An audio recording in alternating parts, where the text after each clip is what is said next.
Naja, das ist berufsbegleitend. Ich wünsche Ihnen einen herzlichen Tag. Mein Name ist Friedrich Zawrel und ich werde Ihnen aus meiner Jugendzeit im Nationalsozialismus erzählen. Ich wurde 1929 als Gastarbeiterkind in Lyon in Frankreich geboren. 1933 musste meine Mutter wegen Arbeitsmangel wieder zurück nach Österreich, und zwar in das gleiche Elend, aus dem sie 1929 geflüchtet war. Ich kann von mir behaupten, dass ich schon lange ein Gastarbeiterkind gewesen bin, bevor es in Wien einen Mehmet oder Fatima gegeben hat. Ich lebte mit meiner Mutter in einer letztrangigen Kellerwohnung. Und die schreiende Armut, in der ich damals lebte, ist mit wenigen Worten beschrieben. Wenn ich heute Bilder aus der Dritten Welt sehe, erinnert mich sehr vieles an meine ersten Kinderjahre in Kaisermühlen in Wien. Wegen Mittelstände wurde meine Mutter 1935 delogiert und ich kam zu Pflegeeltern nach Kaiser-Ebersdorf. Willkommen war ich dort nicht, aber ich war eine Geldeinnahmequelle. Die Gemeinde Wien zahlte für mich Pflegegeld. Und bei meinen Pflegeeltern hörte ich zum ersten Mal, und zwar schon lange vor dem März 1938, den Namen Adolf Hitler. Bei ihren allabendlichen politischen Gesprächen habe ich den Erwachsenen immer sehr aufmerksam zugehört. Und ein Satz hat sich für immer in mein Gehirn gemeißelt. Der Hitler räumt es endgültig auf mit dem gottverfluchten Gesindel in Deutschland. Ich kannte damals das Wort Gesindel nicht. 1939 habe ich das Gesindel kennengelernt. Ich habe von 1938 bis 1945 in einem Staat gelebt, der schlicht gesagt mit Wahnsinn geprägt war. In dieser Zeit wurde das dunkelste, traurigste und auch das abscheulichste Kapitel unserer Geschichte geschrieben. Einige Österreicher haben in den Macht und Reihen des Dritten Reiches an diesem Kapitel mitgeschrieben und fast alle Österreicher haben dazu beigetragen, dass dieses Kapitel überhaupt geschrieben werden konnte. Ich habe 7 Jahre in einem Staat gelebt, in dem die Freiheit und die Würde des Menschen eiskalt und skrupellos zertreten wurde und Menschen schuldig wurden, ohne Schuld. Sie wurden schuldig aufgrund ihrer Herkunft, ihrer Rasse, ihrer Religion, ihrer politischen Überzeugung oder ihrer geistigen und körperlichen Behinderung. Diese Menschen mit geistigen und körperlichen Behinderungen, das waren damals die Ärmsten, denn sie wurden so benachteiligt von der Natur. Und dann hat man diese Menschen nicht einmal mehr in einem Teller Suppe gefunden, aber man hat sie vernichtet und getötet. Das war in Deutschland, im Kulturland Deutschland. Diese schuldlosen Menschen wurden im Dritten Reich wie Ungeziefer vergast und diese Menschen, diese unschuldigen Menschen, wurden wie Abfall verbrannt. Das Unfassbarste ist, das ist in Deutschland geschehen, dem Land der Dichter und der Denker. Und das ist in Österreich geschehen, im Land der Tänzer und der Geiger, wie Anton Wild als Österreich in seinem Gedicht das große Händefalten nennt. Und für mich das Entsetzlichste, diese grauenhaften Verbrechen, die hat der Mensch getan. Der Mensch, die Krone der Schöpfung. Zu dieser ungeheuerlichen Zivilisationsbruch sagte der zweite Mann im Dritten Reich, Reichsmarschall Hermann Göring, wir haben hier nicht Menschlichkeit oder Gerechtigkeit zu üben, sondern zu sichten, zu vernichten und auszurotten und sonst nichts. Mord und Totschlag, das Fundament eines Staates, der 1000 Jahre bestehen wollte. Dem Wüten der nationalsozialistischen Menschheitsgeisel wurde 1945 nach einem beispiellosen Vernichtungskrieg ein Ende gesetzt. Und seither leben wir in einem demokratischen Rechtsstaat. Die Freiheit und die Würde des Menschen sind unantastbar und beispielgebend, wenn auch so manches noch zu wünschen wäre, sind unsere sozialen Errungenschaften. Warum reden wir dann noch immer nach einer so langen Vergangenheit über diese unheilvolle, gnadenlose Zeit? Weil sie noch immer sichtbar sind, die Hakenkreuze. Deswegen sollen alle, vor allem junge Menschen, erfahren, was unter dem Hakenkreuz geschehen ist. Denn bald wird es keinen mehr geben, der über diese Entfernung aus eigenen Erlebnissen berichten kann. Adolf Hitler hat uns damals gezeigt, wie rasend schnell ein Volk durch rechte Ideologien radikalisiert werden kann und wenn es führt, wenn Macht und Größenwahn die Menschen und ganze Völker trennt. Über diese unheilvolle Zeit des Nationalsozialismus zu sprechen, ist nicht leicht. Es gibt keine Worte, um das Erlebte auch nur annähernd wiedergeben zu können. Die entsetzlichen Verbrechen, die damals geschehen sind, will heute niemand mehr glauben.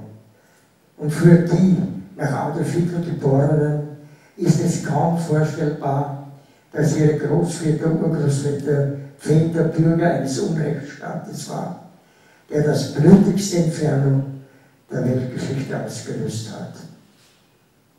Das Dritte Reich aber bestand nicht nur aus der Person des Adolf Hitler, einigen Blutordensträgern, SA oder SS-Eliten.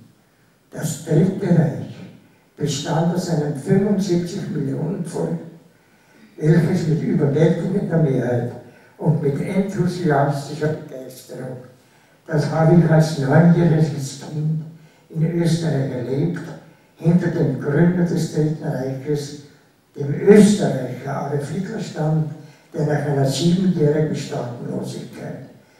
Hitler hat 1925 die österreichische Staatsbürgerschaft zurückgelegt. Er wurde erst 1932, also ein Jahr vor seiner Machtübernahme in Deutschland, eingebürgert. Der Anschluss Österreichs an Hitler-Deutschland war, und ich habe es nicht anders erlebt, es war ein riesiges Volksfest. Und seine Ankunft in Wien ein beispielloser Triumphzug bis zum heutigen Tag. Wien war ein Meer von Hakenkreuzfahnen.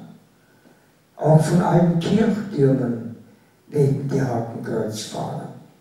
Und als er in die Stadt einzog, läuteten alle Kirchenglocken zu seiner Ehre. Von den Menschen war der nicht enden wollende Schrei zu hören. Ein Volk, ein Reich, ein Führer. Führerbefehl, wir folgen dir. Ich habe Adolf Hitler, den Mann aus Braunau, der seine Heimat an den Rand des Abgrunds brachte, im März 1938 zum ersten und letzten Mal gesehen. Der Anschlussbegeisterung folgte bald die Ernüchterung.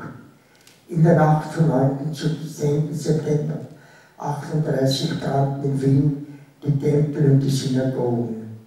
In Wien begann die Judenverfolgung, Ihre Geschäfte und ihre Wohnungen würden geplündert.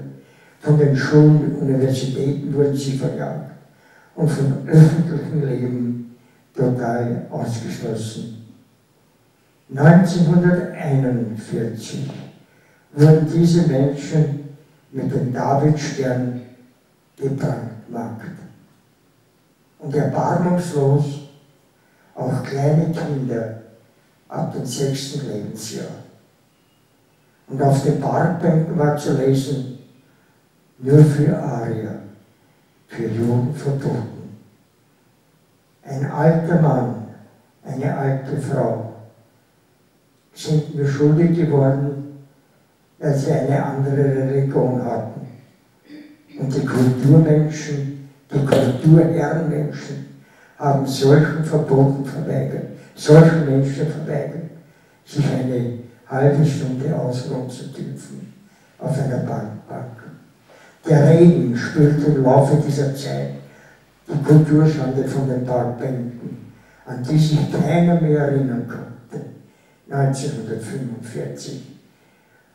Auch die verängstigten kleinen Kinder mit dem gelben Stern waren aus dem Gedächtnis verschwunden. Niemand hat es gesehen, wie kleine Kinder sich an die Mutter geschmiegt haben und ihren Davidstern versteckt haben, um nicht verspottet zu werden von den arischen Kindern. Das war Kultur unterm Hakenkreuz. In meinem Klassenzimmer hing ein großes Kruzifix. Damals beteten wir vor und nach dem Unterricht ein Vaterunser. Das war bevor Adolf Hitler kam. Und kurz nach dem Anschluss an Hitlerdeutschland nahm der Schuldiener das Kruzifix vom Haken und hängte an denselben Nagel ein übergroßes Führerbild. Jesus Christus wurde zerschlagen und in einen Müllwagel aus dem Klassenzimmer gekarrt. Und an diesem Tag wurde unser tägliches Vaterunser auf 2 Worte reduziert. Heil Hitler. Im Hause meiner Pflegeeltern gab es noch keinen Strom. Ihr Radio wurde mit einem Akku betrieben. Meine Aufgabe war es, den leeren Akku gegen einen vollgeladenen beim alten Elektriker in Schwächert umzutauschen. Für mich eine Schwerarbeit. Ich ging aber gerne zum alten Elektriker nach Schwächert, denn er war einer der ganz, ganz wenigen Menschen, die in meinen Kinderjahren gut zu mir waren. Und ich musste wieder einmal den Akku tauschen.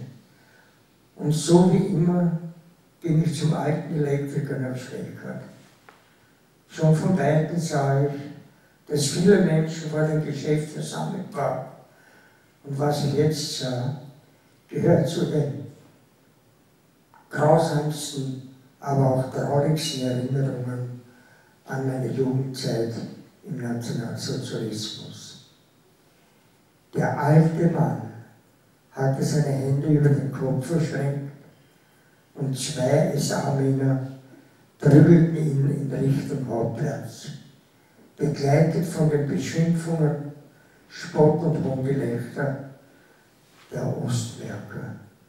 Nur eine Frau schrie: Was hat er denn getan, der alte Schwarz? Und ein Zivilist mit Hakenkreuzanbinde gab ihr die Antwort: No, assau dieser.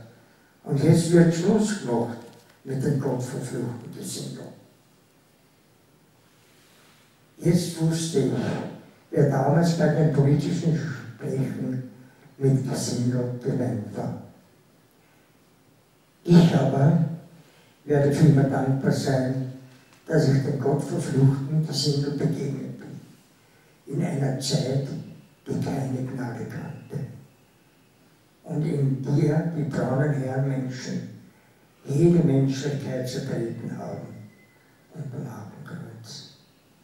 Um den Anfeindungen der arischen Herrenmenschen zu entgehen, verdeckten immer mehr jüdische Frauen und Mädchen den gelben Stern mit ihrer Handtasche.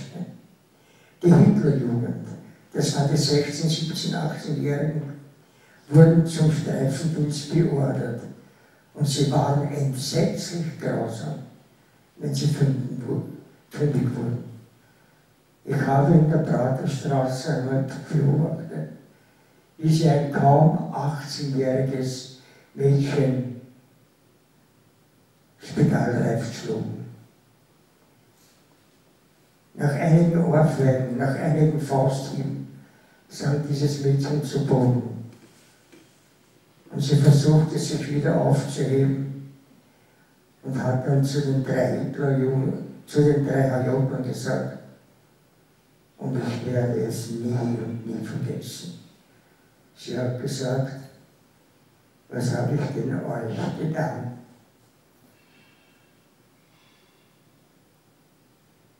Und wenn ich darüber spreche, werden ihre Worte eigentlich zu einem einzigen Schrei. Wenn ich sehe, dass Jugendliche die Hand zum Hitlergruß erheben, Nazi-Parolen brüllen oder deutsche Kampflieder singen. Denn zwar es A-Männern, den Mann mit der Hakenkreuzanbinde und den Dreien der Hitlerjugend, aber auch auf die Menschen, die mit Spott und Hohn einen schuldlosen Menschen gedemütigt haben, treffen die Worte von Albert Einstein haargenau zu. Die Welt wird nicht bedroht von den Menschen, die böse sind, sondern von denen, die das Böse zulassen. Die zwei SA-Männer haben den hilflosen alten Mann erbarmungslos geprügelt. Viele Menschen schauten den traurigen Schauspiel zu. Sie haben das Böse zugelassen, was zwei getan haben. 1945, keiner hat gewusst, dass es im Dritten Reich Konzentrationslager gab. Und niemand hat den Kampf gelesen. Und es soll endlich angenommen werden, dass es ein gigantischer Unterschied ist, ob man als wertvoller, brauchbarer, arischer Volks- oder Parteigenosse das Dritte Reich überlebte oder als unbrauchbarer, wertloser, verfemter Untermensch Auschwitz. 1939 ordnete das Reichsjugendamt an, dass ich wieder zu meinen leiblichen Eltern zurück musste. Ich war damals 10 Jahre alt und begegnete zum ersten Mal meinem Vater. Dieser Mensch war für mich ein Fremder und er ist es auch für immer geblieben. Ich ging damals in der Hörnungsklasse zur Schule. Mein Klassenvorstand war ein fanatischer Nationalsozialist. Die meisten meiner Mitschüler kamen in der Hitlerjugenduniform zum Unterricht. Und ich war der Einzige in der Klasse, der nicht bei der Hitlerjugend war. Angestrebtes Ziel meiner Mitschüler war die Aufnahme in die AHS. In die AHS, ich glaube, den Schuldienst gibt es heute noch. Damals konnte man sich nicht in diese Schule einschreiben lassen. Man wurde durch die Gauleitung der Hitlerjugend dazu berufen. Und nur wenige schafften die Aufnahmekriterien, wie einwandfreie Rassenreinheit, sportgesteckter Körper, frei von Mitleids- und Humanitätsgefühlen, und die Eltern mussten Mitglieder der NSDAP gewesen sein. Intellektuelles Wissen hatte keine Priorität. AHS war damals die Abkürzung für Adolf-Hitler-Schule. Auch ich wollte in die Hitlerjugend. Ich habe darüber mit meiner Mutter gesprochen. Ich habe meiner Mutter gesagt, du, ich rede so, wie ich es damals gesagt habe, du Mama, du musst zur Hitlerjugend gehen, sonst hält es in dieser Klasse nicht mehr aus. Heute sagt man dazu Mobbing. Also damals, glaube ich, war das viel Ärger. Und bei diesem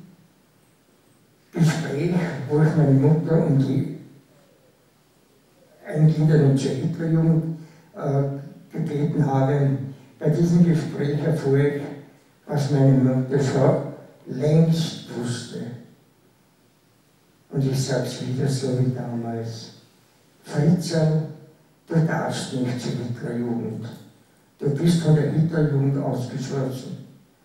Damals gab es für einen Jugendlichen keine größere Schande, als von der Hitlerjugend, der Jugend des Führers, ausgeschlossen zu sein.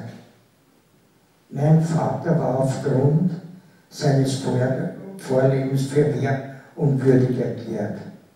Er war schwerster Alkoholiker und mehrfach vorbestraft.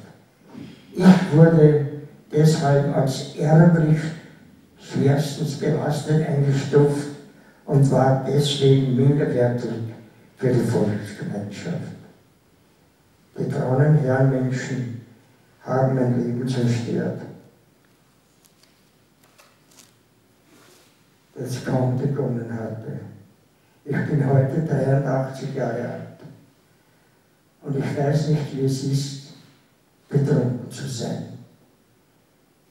Wir aber, die ganze Familie, waren nicht mehr förderungswürdig und unerwünscht im Weltenreich. Unerwünschtes Volksgut im Weltenreich. In der Schule wurde meine Lage von Tag zu Tag unerträglicher. Wie sollte ich meinen fanatischen Mitschülern meine Situation begreiflich machen? Und mein Schweigen verschlimmerte meine Situation bis zur Unerträglichkeit. Und sie sagten, ich sei ein Jude. Stimmt nicht, ein anderer, da wäre er schon längst in einem Konzentrationslager. Was die Erwachsenen angeblich überhaupt nicht wussten, wussten meine Mitschüler, die eigentlich doch auch noch Kinder waren, dass es Konzentrationslager gab für die im Dritten Reich unerwünschten Menschen. Ich hatte Angst vor meinem Klassenvorstand. Weit mehr fürchtete ich aber meine Mitschüler. Und ich beschloss damals, die Schule in der Herdesgasse nie wieder zu betreten. Und zum letzten Mal las ich auf den Transparent im Stiegen auf, wie sich Adolf Hitler seine Jugend vorstellt. In meinen Ordensburgen wird eine Jugend heranwachsen, vor der sich die Welt erschrecken wird. Eine starke, eine unerschrockene, eine furchtlose und eine grausame Jugend will ich. An meiner Jugend darf nichts Zärtliches sein. Und ich will in den Augen meiner Jugend den Stolz und die Unabhängigkeit der Raubtiere funkeln sehen. Nur so kann ich das neu schaffen. Meine Schulbesuche täuschte ich meiner Mutter vor. Stattdessen strahlte ich vormittags durch Wien. In Wien wurden die mit dem gelben Stern gebrandmarkten Menschen immer weniger. Man begegnete nur mehr wenige, die so gezeichnet waren. Und wo sind die anderen geblieben? Ich habe nie gehört, dass auch nur einer danach gefragt hätte. In der Konferenz von Berlin-Wannsee am 20. Jänner 1942 wurde die Endlösung der Jugendfrage beschlossen. Der Beginn der industriemäßigen Vernichtung des jüdischen Volkes. Und die Jugend des Führers, diese gutgläubige, Alfred so treuergebende Jugend, sie wurde belogen und betrogen, sie wurde ihrer Kindheit und ihrer Jugendzeit beraubt, sie wurde für verbrecherische Ideologie missbraucht und letztendlich in einen schon längst verlorenen Krieg und in einen sinnlosen Tod getrieben. 30.000 Angehörige der Hitlerjugend verloren in den letzten Kriegsmonaten ihr Leben. Und keiner war älter als 18 Jahre. Reichsjugendführer Balje von Schirach sagte vor dem Nürnberger Kriegsverbrechertribunal, dass sich die deutsche Jugend für einen vielfachen Millionenmörder zog, zum bedingungslosen Gehorsam und zur bedingungslosen Treue ist vor Gott und dem deutschen Volk meine Schuld. Zu dieser Schuld hätte er sich schon längst bekennen sollen. In einer Schule begann mein Weg durch die NS-Erziehungsanstalten und führte mich in die Nervenklinik für Kinder, eine Reichsausschussabteilung zur Erforschung von erb- und anlagebedingter schwerer Leiden auf der Baumgartner Höhe, dem heutigen Otto-Wagner-Spital. Diese Klinik war die zweitgrößte Tötungsanstalt im Dritten Reich für unbrauchbare Kinder und für unbrauchbare Jugendliche. 1942 wurde ich wegen Fernbleibens von Unterricht, wegen gemeinschaftsunfähigen Verhalten und der Erziehungsunfähigkeit meiner Eltern in die Jugendfürsorgeanstalt auf den Spiegelgrund gebracht. Diese war ebenfalls auf dem Gelände des Otto-Wagner-Spitals untergebracht. Und in der Fürsorgeanstalt begegnete ich zum ersten Mal meinen Schicksalsarzt, Dr. Heinrich Gross. Ich wurde von Dr. Gross untersucht, gemessen, gewogen, fotografiert und in einer unterrichtslosen Gruppe untergebracht. Dr. Gross hat mich für immer vom Schulunterricht ausgeschlossen. Das war 1942. Am Spiegelgrund hörte ich zum ersten Mal, es ist nicht meine Art so zu reden, aber ich sage es so, wie ich es gehört habe, hörte ich zum ersten Mal die Nase daran ohne Deppern haben. Für mich waren es keine Deppern. Für mich waren es kranke Menschen, benachteiligt von der Natur und ermordet durch die Nationalsozialisten. Mehr als 3000 kranke Menschen wurden von Steinhof, dem heutigen Otto-Wagner-Spital, nach Hartheim gebracht und getötet. Ärzte und Krankenpflegepersonal wurde von einem Tag auf den anderen willfährige Helfer einer gigantischen Mordmaschinerie.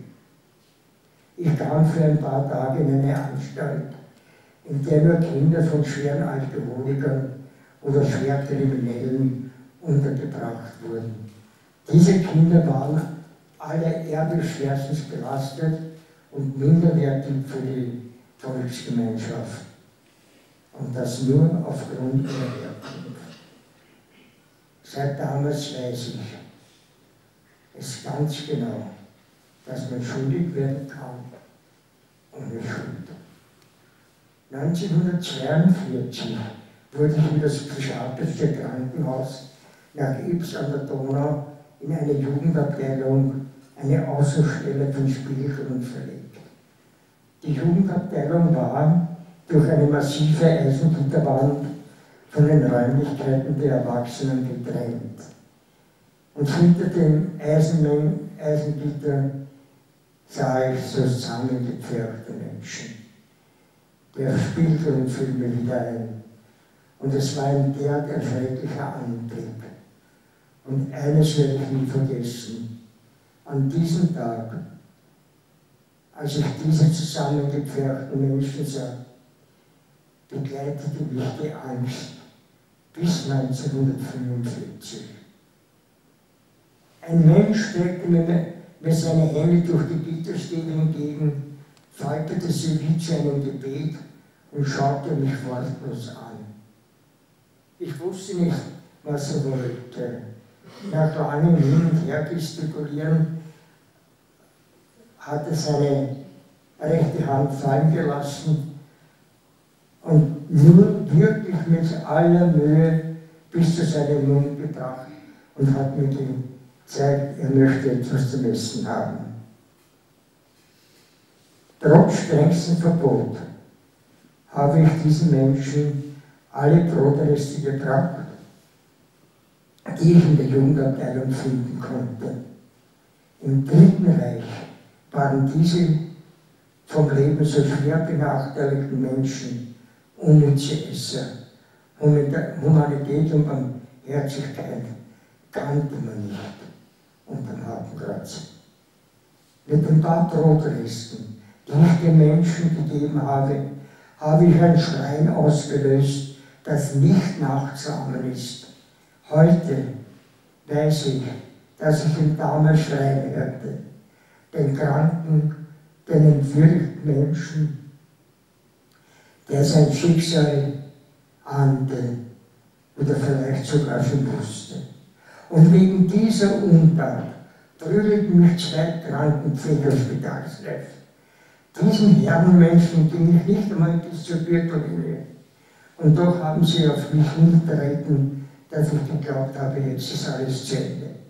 Und sie stießen mich über eine eiserne Wendeltreppe in den sogenannten Zellentrakt.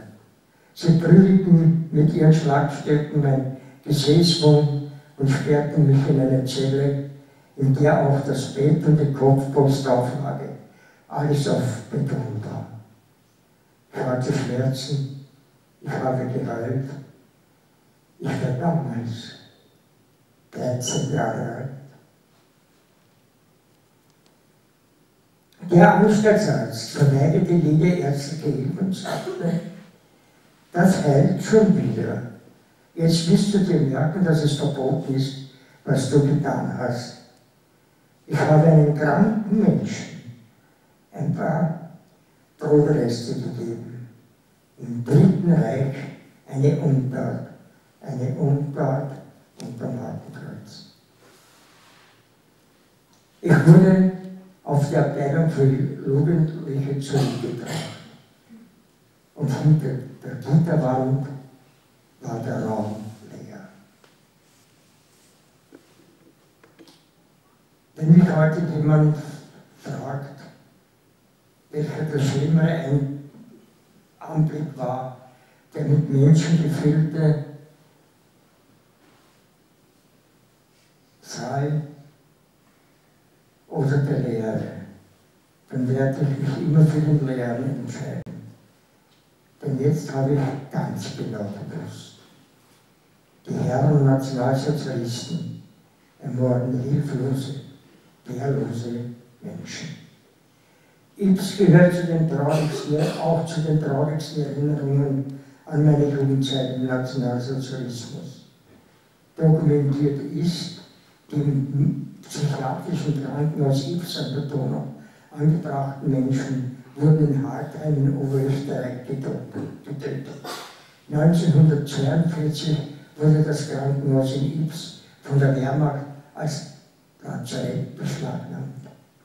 Und ich kam in die NS-Erziehungsanstalt Bödling und wurde in der Strafgruppe untergebracht. Warum ich gleich in der Strafgruppe untergebracht worden bin, ich weiß es nicht. Kriegsversehrte der Wehrmacht und der Waffen-SS waren meine Erzieher. Es herrschte dort eine eiserne Disziplin und widerspruchsloser Gehorsam. Ich denke oft daran, das auszulassen, weil ich annehme, dass es für den normalen Menschen nicht denkbar ist. Es herrschte dort eine eiserne Disziplin und widerspruchsloser Gehorsam. Anordnungen und Aufforderungen durften nur in strammer Haltung und nicht mit einem gesprochenen, sondern mit einem gedrückten Jawohl zur Kenntnis genommen werden. Der Tagesablauf dort war Frühsport bis zur Erschöpfung, Verrichtung Hausinterneien, Schutzarbeiten, Ernteeinsatz in Biedermannsdorf und Umgebung, in Dreierreihen marschieren und deutsche Kampf- oder Soldatenlieder singen. 18 bis 20 Uhr war politische Schule und 20 Uhr Nachtruhe. Ein Horror waren die politischen Schulungen. Hauptthema war Hitler und das Dritte Reich. Ich wurde von der Hitlerjugend ausgeschlossen, musste aber trotzdem an einem politischen Schulunterricht teilnehmen. Die Frage, warum ich nach meinem Ausschluss daran teilnehmen musste, beantwortete ein Erzieher: Diesen Mann, der hat Sturm geheißen. Ich werde ihn nicht vergessen. Keine Antwort, aber 2 Ohrfeigen, dass ich zu Boden gegangen bin. Die Frage nach dem Warum wird wahrscheinlich nie eine Antwort finden. Und die Prüfungsfragen wurden immer nachgestellt. Eine falsche oder zögernde Antwort hatte die sogenannte Rapaziale zur Folge, eine sadistische Erziehungsmaßnahme eines Erziehers, der Ferdinand Raffers hieß. Ich habe die Frage, wie hieß die Mutter des Führers mit ihrem Geburtsnamen, mit Clara Pölzlinger, statt richtigerweise mit Clara Pölzl beantwortet. Und damit habe ich eine Rapaziale verschuldet, die nun an der ganzen Gruppe vollzogen wurde.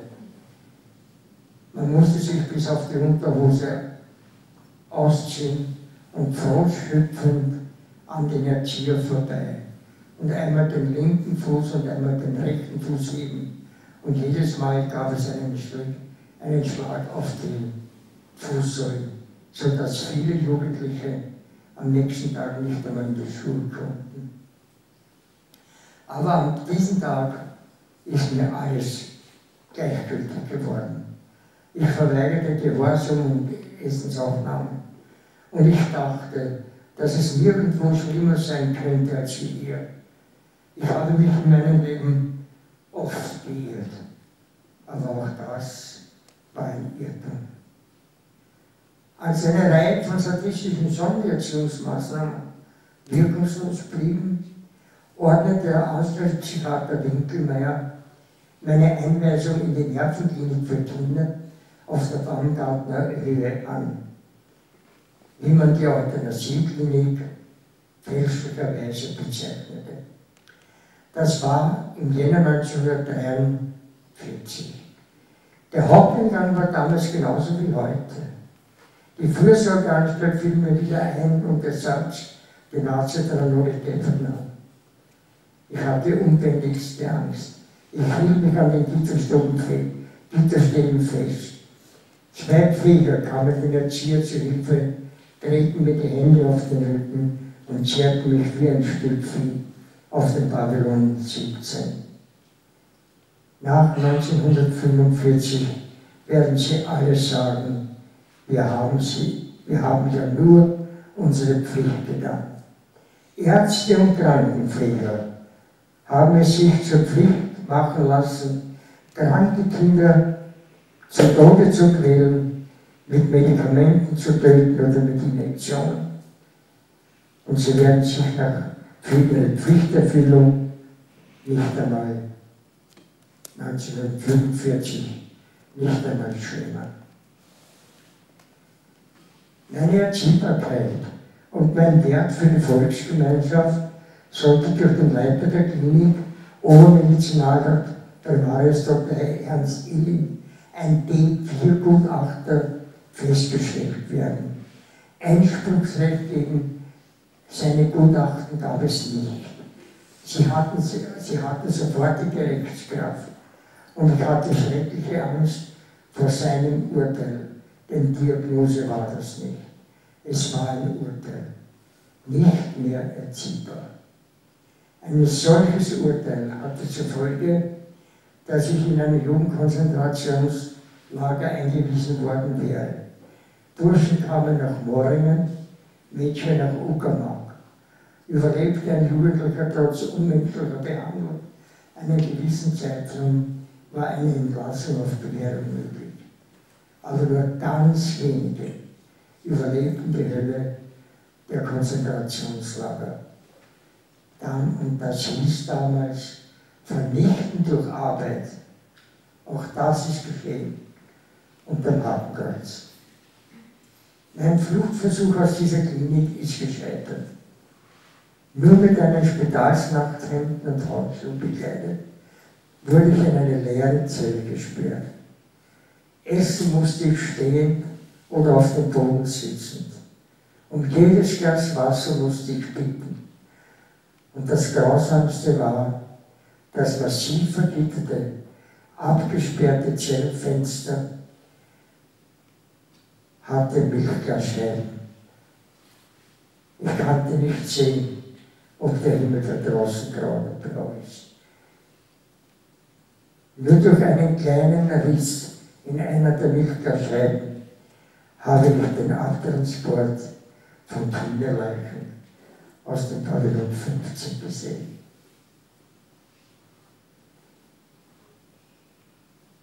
Ich habe immer wieder versucht, diese Bilder aus meinem Gedächtnis zu verdrängen. Es geht nicht. Sie stehen immer wieder vor mir, diese Bilder.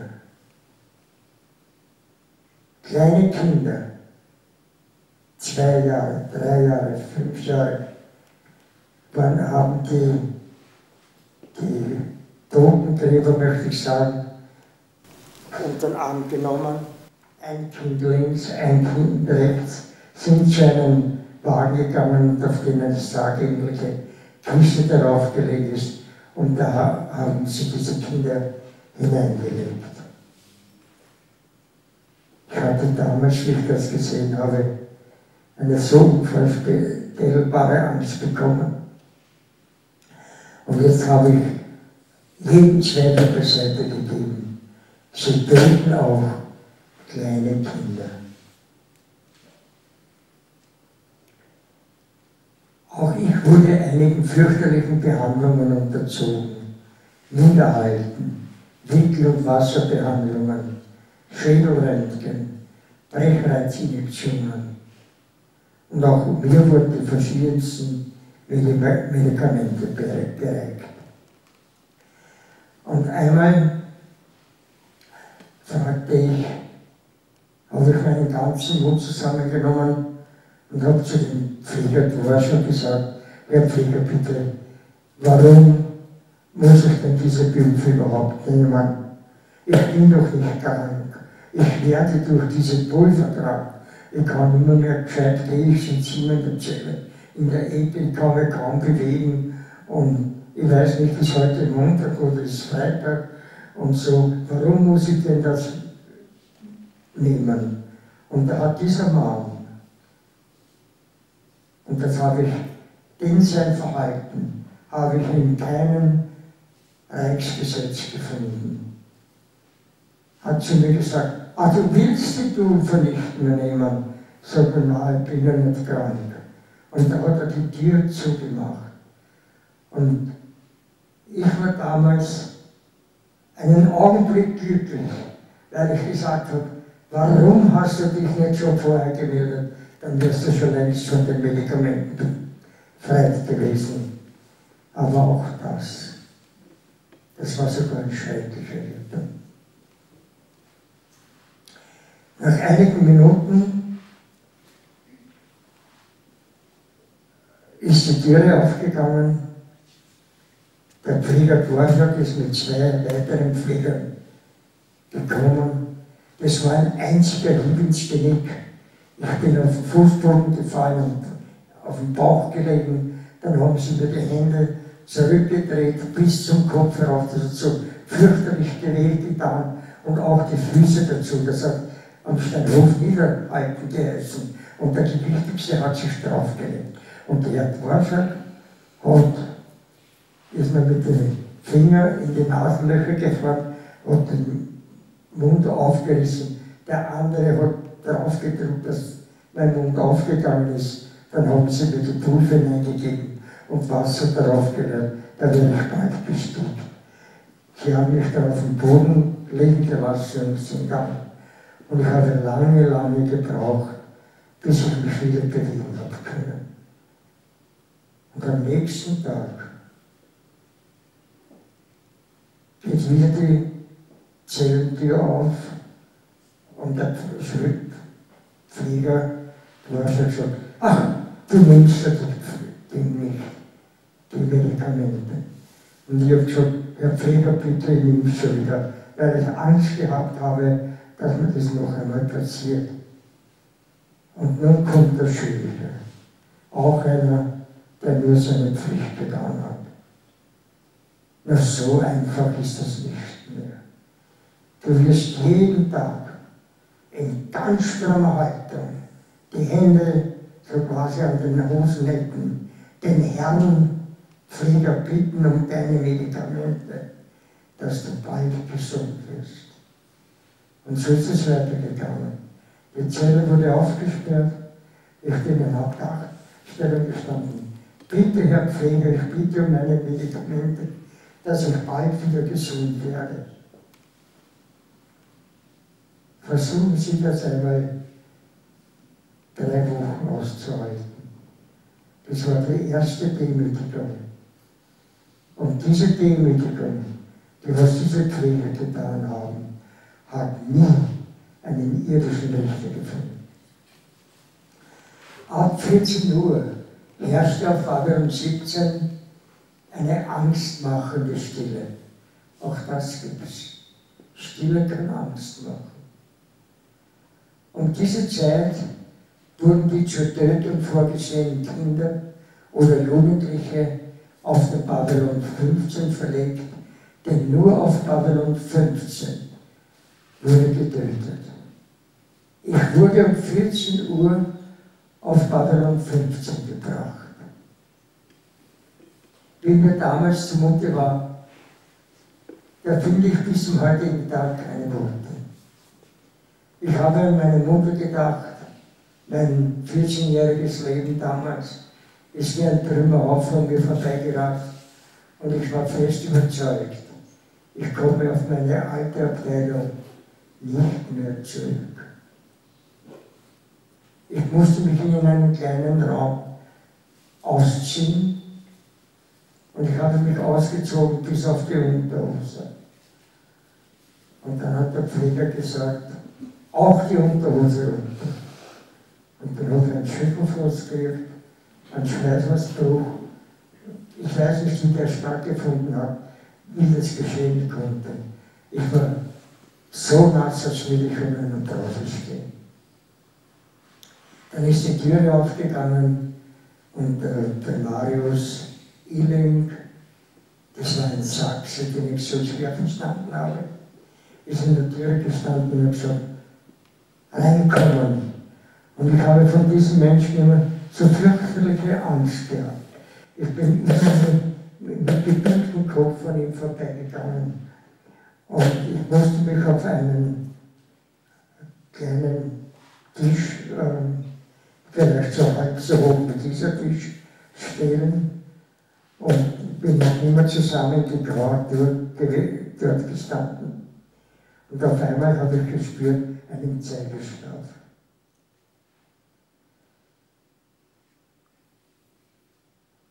Und Dr. Illing hat zum Reden begonnen.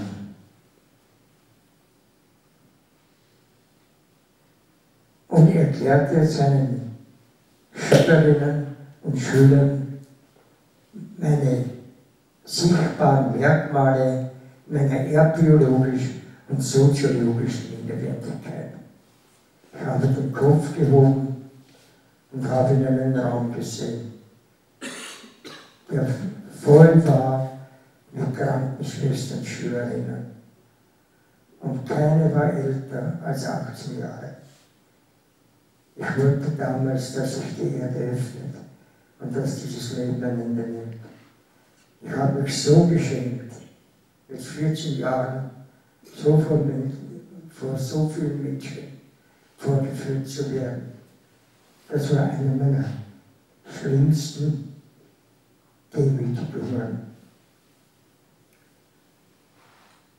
Ich wollte damals in der Erde versinken. Ich bin sehr religiös erzogen worden in den ersten 2 Schuljahren durch meine Pflegegroßmutter. Sie erzählte mir viel vom lieben Gott und Jesus Christus. Und sie brachte mir auch das Vaterunser bei. Und ich habe den lieben Gott um so vieles in meiner Kindheit und in meiner Jugendzeit gebeten. Erfüllt hat er mir keine Bitte. Auch meine letzte Bitte hat er nicht gehört. Das Leben, das du mir gegeben hast, ertrage ich nicht mehr.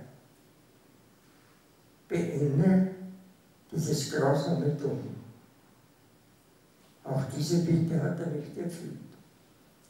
Heute soll kommen, was will. Ich werde ihn um nichts mehr bitten. Seinen Vortrag schloss Dr. Illing immer mit den Worten: Die Fortpflanzung solcher Kreaturen verschmutzt nur deutsches Blut. Der Schlag mit dem Zeigestab hat ein bisschen wehgetan. Ich sollte den Vortragssaal verlassen. Ich bin von dem Podium heruntergesprungen. Der Schlag hat sehr wehgetan, aber hunderte Mal mehr wehgetan hat das herzliche Lachen der vielen jungen Menschen hinter mir. Ich habe viele Jahre kein Mädchen lachen hören können, denn dann wurden sie wieder lebendig, die Erinnerungen und Demütigungen von damals. Hitler wünschte sich eine grausame Jugend. Ich bin ihr begegnet unterm Hakenkreuz. In der Schule, in der Wernesgasse und in der Euthanasieklinik auf der Baumgartenhöhe.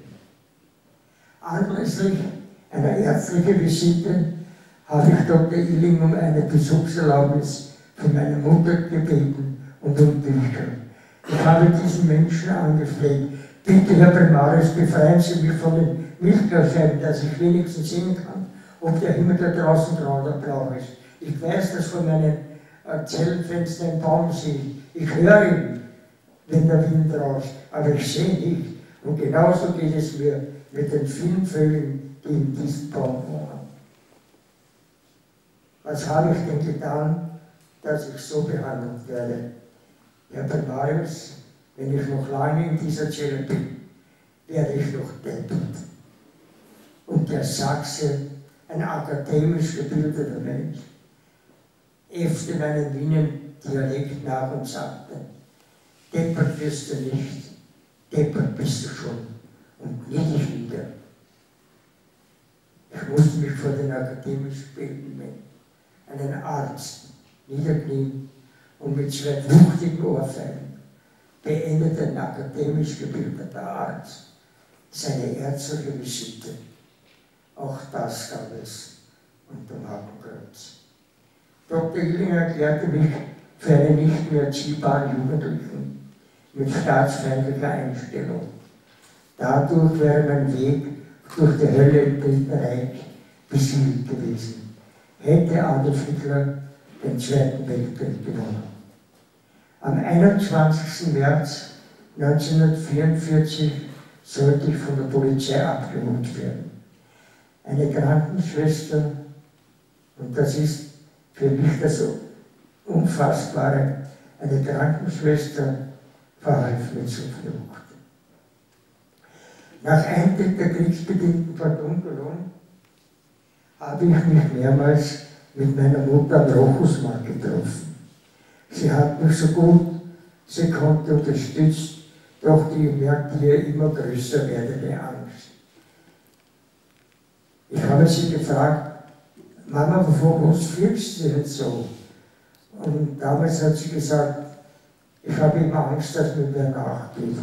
Und sie drohen immer Vater ins Konzentrationslager zu geben, weil sie wissen, wir unterstützen dich. Und im selben Augenblick eigentlich, ich habe es meiner Mutter nicht gesagt, habe ich beschlossen, ich werde nie mehr am Rochusmarkt kommen. Ich wollte die Angst meiner Mutter ersparen. Wie es weitergehen soll, habe ich nicht gewusst. Ich habe mich damals von meiner Mutter verabschiedet. Ich hörte ihr weinen. Gesehen habe ich sie nach ungefähr 2,5 Jahren. Ich hielt kreuz und quer durch Wien. Ich hatte keine Lebensmittelkarten. Ich hatte kein Geld und der Hunger wurde immer von Tag zu Tag stärker. Und ich habe am Nordbahnhof ein kleines Paket mit Esswaren gestohlen. Ich wurde noch am Bahnhof verhaftet, Diebstahl von Lebensmitteln unter Ausnutzung der kriegsbedingten Verdoppelung. Für Erwachsene in der Regel von den Sondergerichten die Todesstrafe. Aber bei mir schrieb der Staatsanwalt in seiner Anklageschrift vor dem Jugendgericht Ausnutzung unter der kriegsbedingten Verdoppelung einen an die Front reisenden Soldaten. Ich war 15 Jahre alt. Ich war nicht vorbestraft. Der Wert der Lebensmittel in diesem Paket, möglicherweise heute 10 €. Ich war 15 Jahre alt, nicht vorbestraft. Der Wert der Lebensmittel ungefähr 10 € nach unserer heutigen Währung. Und mein Urteil, 4 Jahre strenger verschärfter Jugendarrest. Für 10 € ein 15-Jähriger ohne jede Vorstrafe. Ich war bis zum 3. April 1945 im NS-Jugendstrafvollzug in Kaiser Ebersdorf. Der Jugendstrafvollzug war hart und grausam. Und die Justizwachebeamten waren durchwegs Österreicher. Unmenschlichkeit war für sie Pflichterfüllung. Und für die an den Jugendlichen begangenen Verbrechen in Kaiser-Ebersdorf hat es auch in der Zweiten Republik keine Sühne gegeben. Am 3. April 1945 wurde eine größere Anzahl Jugendlicher zur Donau getrieben und in Schleppkähnen verladen. Eine fast 3-wöchige Schreckensfahrt begann, die viele Jugendliche nicht überlebten.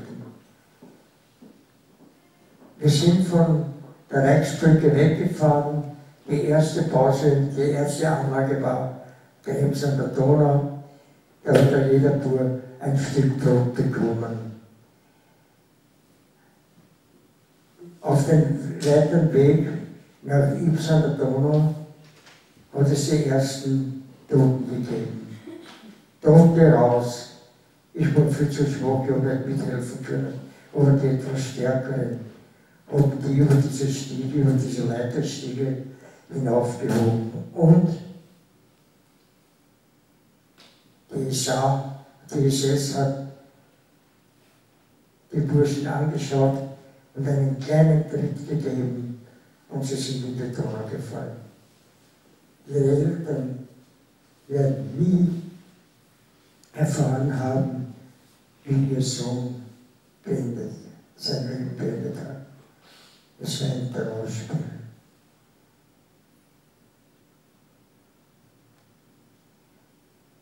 Der Rest der halb verhurten Jugendlichen kam in das kreisgerichtliche Gefangenenhaus nach Regensburg. Und ich war unter ihnen. Mai 1945. Es war ein wunderbarer Tag. Blauer Himmel. Nur der Frachtenbahnhof hat gebrannt. Den haben wir am Tag vorher, da hat es auf dem Bahnhof eigentlich Bomben, sind nicht abgeworfen worden. Es hat Bomben geregnet. Dass ich geglaubt habe, jetzt geht die Welt unter. Und unglücklicherweise wurde auch ein Trakt von dem Gefängnis getroffen und viele Jugendliche verloren so ihr Leben. Und ich habe beim Fenster runtergeschaut und da ist eine Straße bergan gegangen, über eine Brücke und jemand hat gerufen, von Afrika kommen sie auch schon nach Hause. Denn die Rometruppen haben ja fast die gleiche Uniform gehabt wie die Amerikaner, farbenmäßig. Und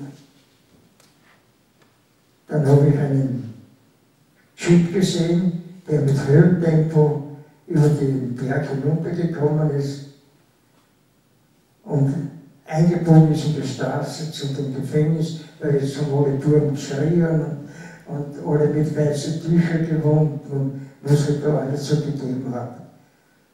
Und ich habe zum ersten Mal in meinem Leben einen Schwarzafrikaner gesehen. Der war groß, hat eine Uniform gehabt, wenn der heute daran denke, damit könnte er heute Direktion vom Ball geben. Oder so man ihm geglänzt, einen Helm hat er aufgegraben, da waren Sterne, wie viel weiß ich heute nicht mehr. Und dann hat er so auf die Fenster geschaut zu den Jugendlichen und das hat er mit den Zähnen gebissen. Und ich habe dieses Knirschen der Zähne, dieses Zusammenpressen der Zähne als Drohung empfunden und habe zu meinem Zellengenossen gesagt, du Tone, was werden die jetzt mit uns machen? Ich habe Angst gehabt und er hat hinaufgeschaut und dann ist er weg.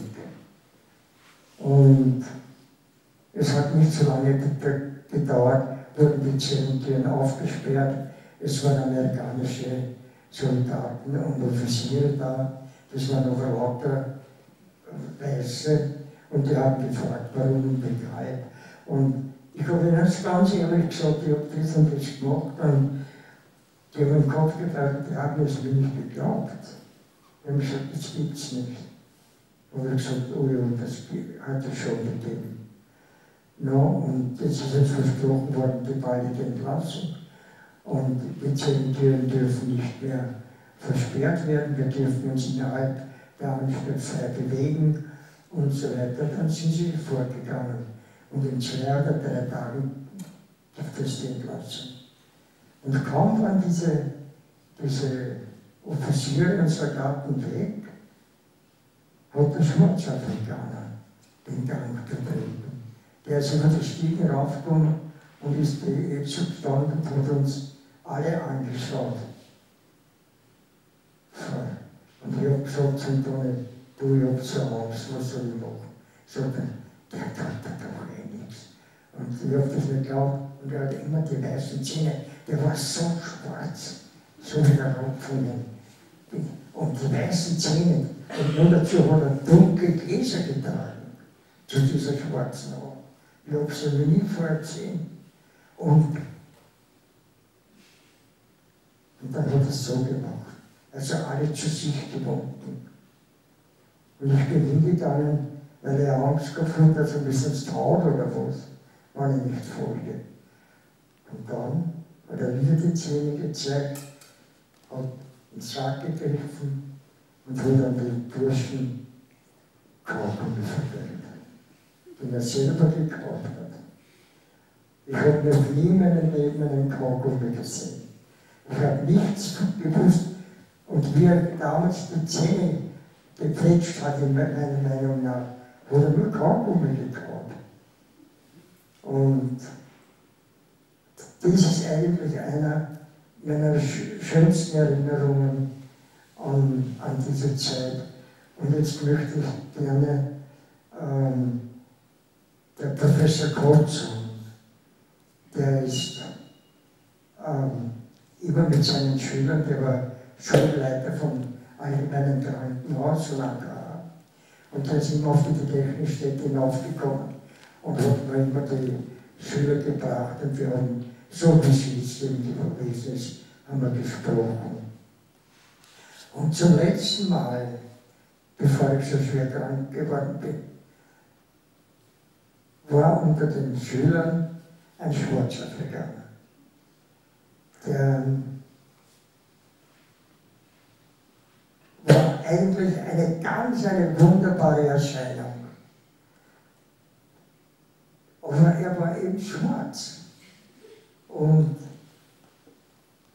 ich ich habe auch das erzählt von den Schwarzafrikanern und so. Und dann, wie alles zu Ende war, ist der Schwarzafrikaner zu mir gekommen und hat gesagt, der hat dann wie ein Burgtheaterdeutsch gesprochen. Herr Zawrel, ich möchte mich bei Ihnen noch einmal bedanken. Ich habe gesagt, für was denn? Und er hat gesagt, ja, Sie gehören zu den ganz, ganz wenigen Österreichern, die auch etwas Gutes wissen über die Rasse, die eine andere. Und gibt mir die Hand. Und was war in der Hand? Ein Kaugummi. Der Frau war 105 im Kaugummi. Ich habe das Ehrenkreuzbild vom Land Wien und dort ist er aufgefallen. Und ich würde es jedem sagen, egal wer man fragt. Die Auszeichnung ist nicht so viel wie der Kaugummi.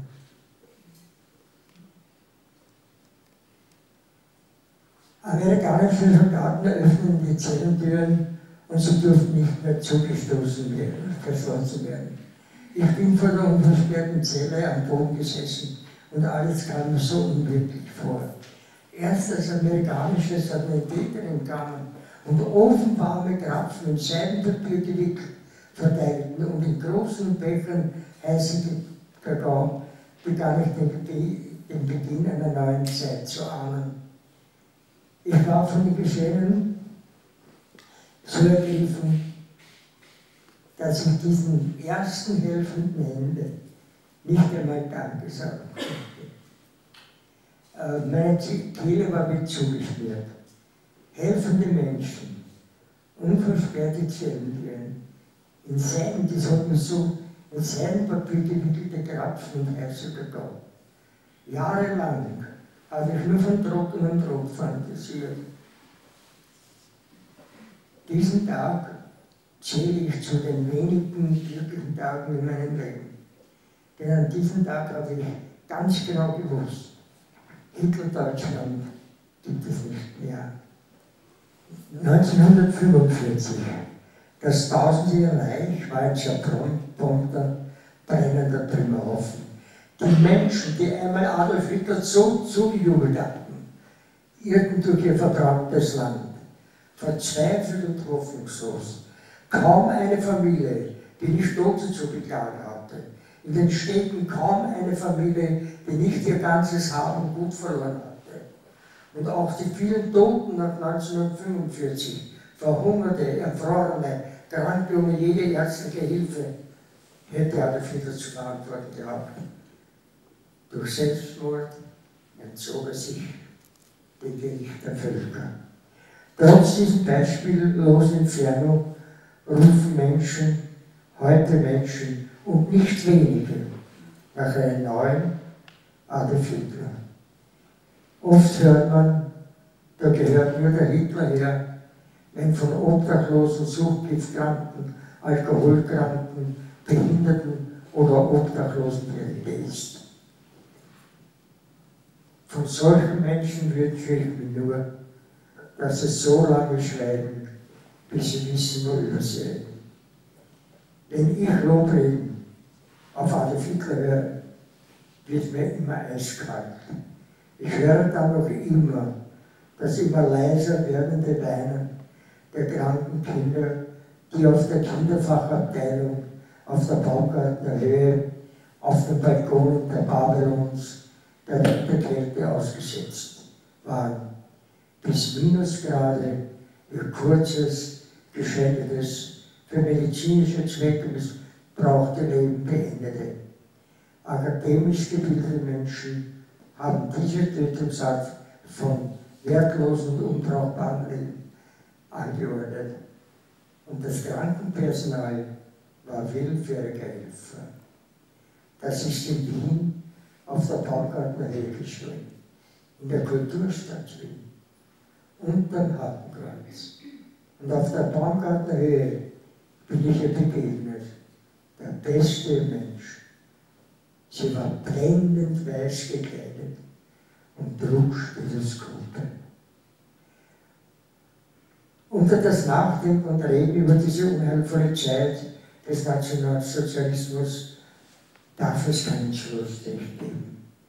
Der Nationalsozialismus war, und man muss es immer lauter sagen, ein Verbrechen. Seine Opfer dürfen nicht Opfer unserer Vergesslichkeit werden. Und am Ende der Wegstrecke des Nationalsozialismus steht in meiner Vorstellung, nur in meiner Vorstellung, das unfassbarste Mahnmal der Weltgeschichte. Errichtet aus rund 60 Millionen ermordeter, im Bombenhagel erschlagener und im beispiellosen Vernichtungskrieg gefallener Menschen. Ein schrecklicher Leichenberg. Er hat ein Gipfelkreuz, das Hakenkreuz. Bitte denken Sie daran, wenn Sie ein Hakenkreuz sehen, vom Nationalsozialismus hören oder den Namen Adolf Hitler. Die Wunden, die wir die nationalsozialistische Menschheitsgeist schlug, meine Wunden sind längst vernarbt. Bis an mein Lebensende bleibt jedoch die fürchterliche, traurige Erinnerung an eine von Macht und Rassenwahn geprägte Zeit und das erschreckende Wissen, dass der Mensch dazu fähig ist, abzusteigen in den tiefsten Tiefen der Unmenschlichkeit. Erich Fried, der auch ein Unwärter war im Dritten Reich. Erich Fried war ein Jude und nichts wert und ist eigentlich ein gut bekannter Schriftsteller geworden.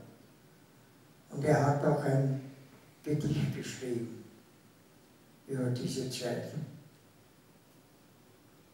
Es ist geschehen und geschieht nach wie vor und wird weiter geschehen, wenn nichts dagegen geschieht. Die Unschuldigen wissen von nichts, weil sie zu unschuldig sind. Und die Schuldigen wissen von nichts, weil sie zu schuldig sind. Die Armen merken es nicht, weil sie zu arm sind, und die Reichen merken es nicht, weil sie zu reich sind. Die Dummen zucken die Achseln, weil sie zu dumm sind. Und die Klugen zucken die Achseln, weil sie zu klug sind. Die Jungen kümmert es nicht, weil sie zu jung sind. Und die Alten kümmert es nicht, weil sie zu alt sind. Darum ist es geschehen. Darum geschieht nichts dagegen. Darum geschieht nichts dagegen und darum ist es geschehen. Und wird weiter geschehen, wenn nichts dagegen geschieht. Früher habe ich noch öfter meine Freunde besucht auf der Baumgartnerhöhe. Die Vögel mit den grauen Schnäbeln.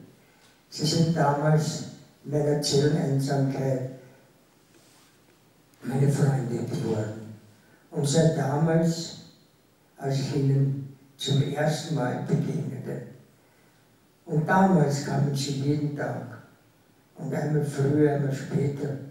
Aber sie kamen immer, die schwarzen Vögel mit den grauen Schnäbeln. Sie kamen mit lautem Geschrei. Und sie verdunkelten den Himmel über den Spiegelgrund. Als wollten sie ihn zwingen, Trauer zu tragen wegen des Unrechts, das die Krone der Schöpfung den hilflosen Kindern abgab. Und sie schienen anzuklagen, bevor sie zur Nachtruhe einflogen, in die großen Kronen der Bäume. Sie quälen, anstatt zu helfen. Sie missbrauchen die jungen Menschen für qualvolle medizinische Versuche. Sie mischen Gift in ihr Essen. Sie lassen die Kinder verhungern, verdursten. Und sie lassen diese Kinder erfrieren. Und oft auch beendet eine Giftspritze deren geschändetes Leben. Und nach getaner Arbeit spielten diese Mörderhände Klavier. Klavier von Beethoven und Bach. Und mit ihren Augen, die so eiskalt und unbarmherzig den qualvollen Sterben der gemarterten Kinder zusahen, lesen sie ihren eigenen Kindern Grimms Märchen vor und Märchen aus Tausend und einer Nacht. Hier muss man sich fragen, wer bist du, Mensch? Und man wird keine Antwort finden. Ich wünsche Ihnen viel Glück und viel Erfolg und verbunden mit der Bitte, begegnen Sie bitte, bitte alle Menschen vorteilslos und bitte, bitte ehren Sie auch fremden Glauben. Ich weiß nicht, wer die nachfolgenden Worte geschrieben hat. Vielleicht werden Sie diese Worte mitnehmen auf Ihren noch sehr weiten Lebensweg. Der Erfolg in deinem Leben wird nicht daran gemessen werden, wie viel du erreicht hast, sondern daran, wie vielen Menschen es besser geht, weil du gelebt hast. Und jetzt noch ein paar Worte von einem Menschen, Elie Wiesel, auch Jude, Friedensnobelpreisträger 1986. 25 Ehrendoktortitel aus vielen Universitäten rund um den Erdball. Und Elie Wiesel hat gesagt, und dem stimme ich zu, diese Tragödie bleibt für ewig ungeklärt, weil sie nicht erklärbar ist. Danke.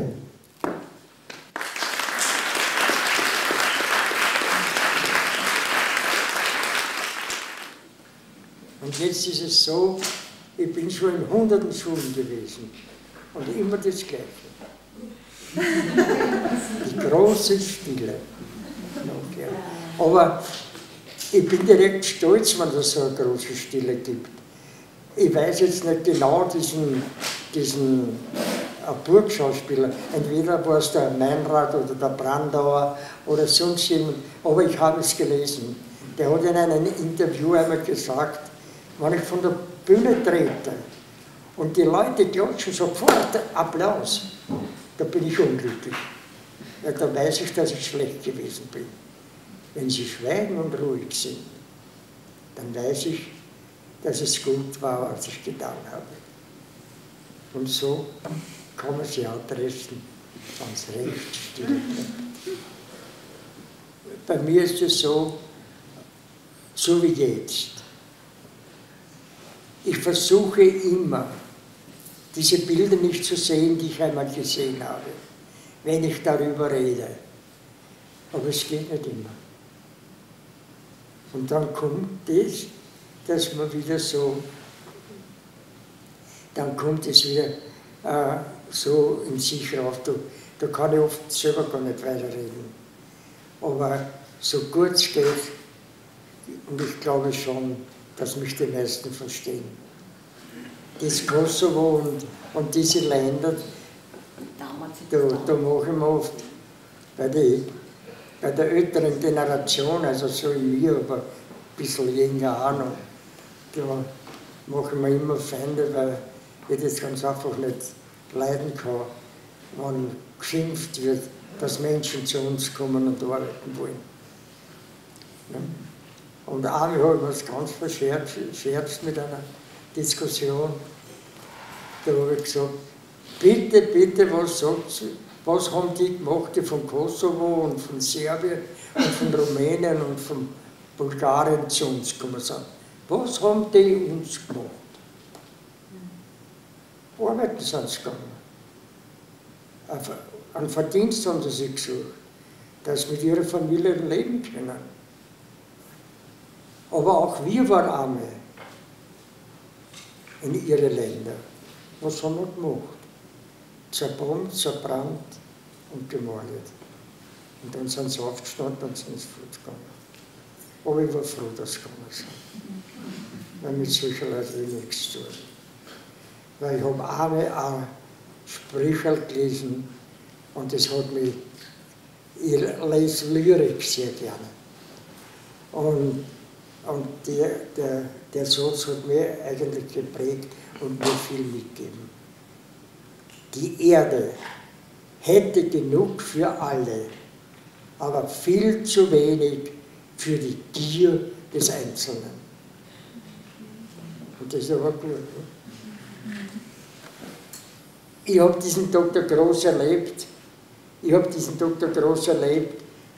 in der Euthanasieklinik.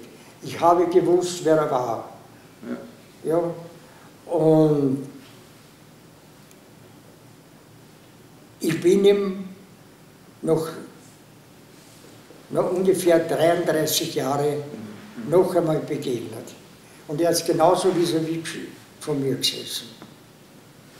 Und ich habe meiner Mutter versprochen, ich werde nie mehr über den Spiegelgrund reden, weil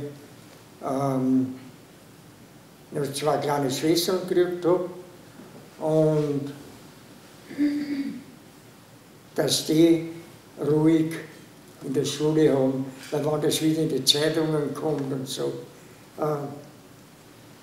Jedenfalls, auch wie ich ihm gegenüber gesessen bin, habe ich noch nicht gewusst, dass ich das sagen werde.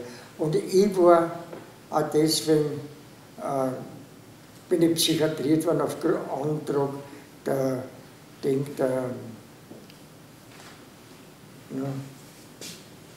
des Landesgerichtes Wien, weil es einen Eigentumsdelikt gegeben hat bei einem Supermarkt und weil ich dann davon gefahren bin und wir es mir aufhalten haben wollen, bin ich nicht stehen geblieben und dann hat der Ding gesagt, der Polizist zu mir, warum bleiben Sie nicht stehen, bin ich ohne Führerschein gefahren. Hat er gesagt, wir machen Ihnen doch nichts, er war sehr freundlich, der Herr. Und dann habe ich gesagt, Herr Inspektor, den Sie stehen bleiben, wenn Sie Leute im Kofferraum haben. Und das ist mir so ausgefallen, weil wir haben früher zu einem wenigen Raffen, wenn ein Radl kaputt war, hat man gesagt, das ist ein Leih. Also so schnell haben sie gar nicht schauen, wie man den Revolver abgeholt. Wie der andere den Schlüssel genommen hat aufgesperrt und ist zurückgekommen und hat gesagt, wollen Sie einen Steppert machen? Sag ich, ja. Ich habe nur gesagt, dass er leicht drin liegt, aber nicht wirklich. Sie haben mich nicht gefragt danach. Und sie hat ihnen es gesagt. Ja, und das dürfte ein Ding gewesen sein, dass ich noch einmal psychiatriert worden. Also bin ich psychiatriert worden. Und habe den Dr. Gross gekriegt. Und ich bin zu ihm gekommen, er hat mich nicht mehr kennt. Aber ich habe ihn noch kennt. Und er hat mit mir geredet und ich habe gewusst, Heinrich, du bist nicht derselbe Nazi, wie du damit warst. Und dann ist er so arg geworden, dass ich gesagt habe, Herr Primarius, sind Sie mein Arzt oder sind Sie mein Staatsanwalt? Sie werden mir nicht vorbeschreiben und ich lasse mir von Ihnen nicht sagen, wie ich meine Exploration mache, so wie was. Sie haben Ihnen nie was sagen lassen.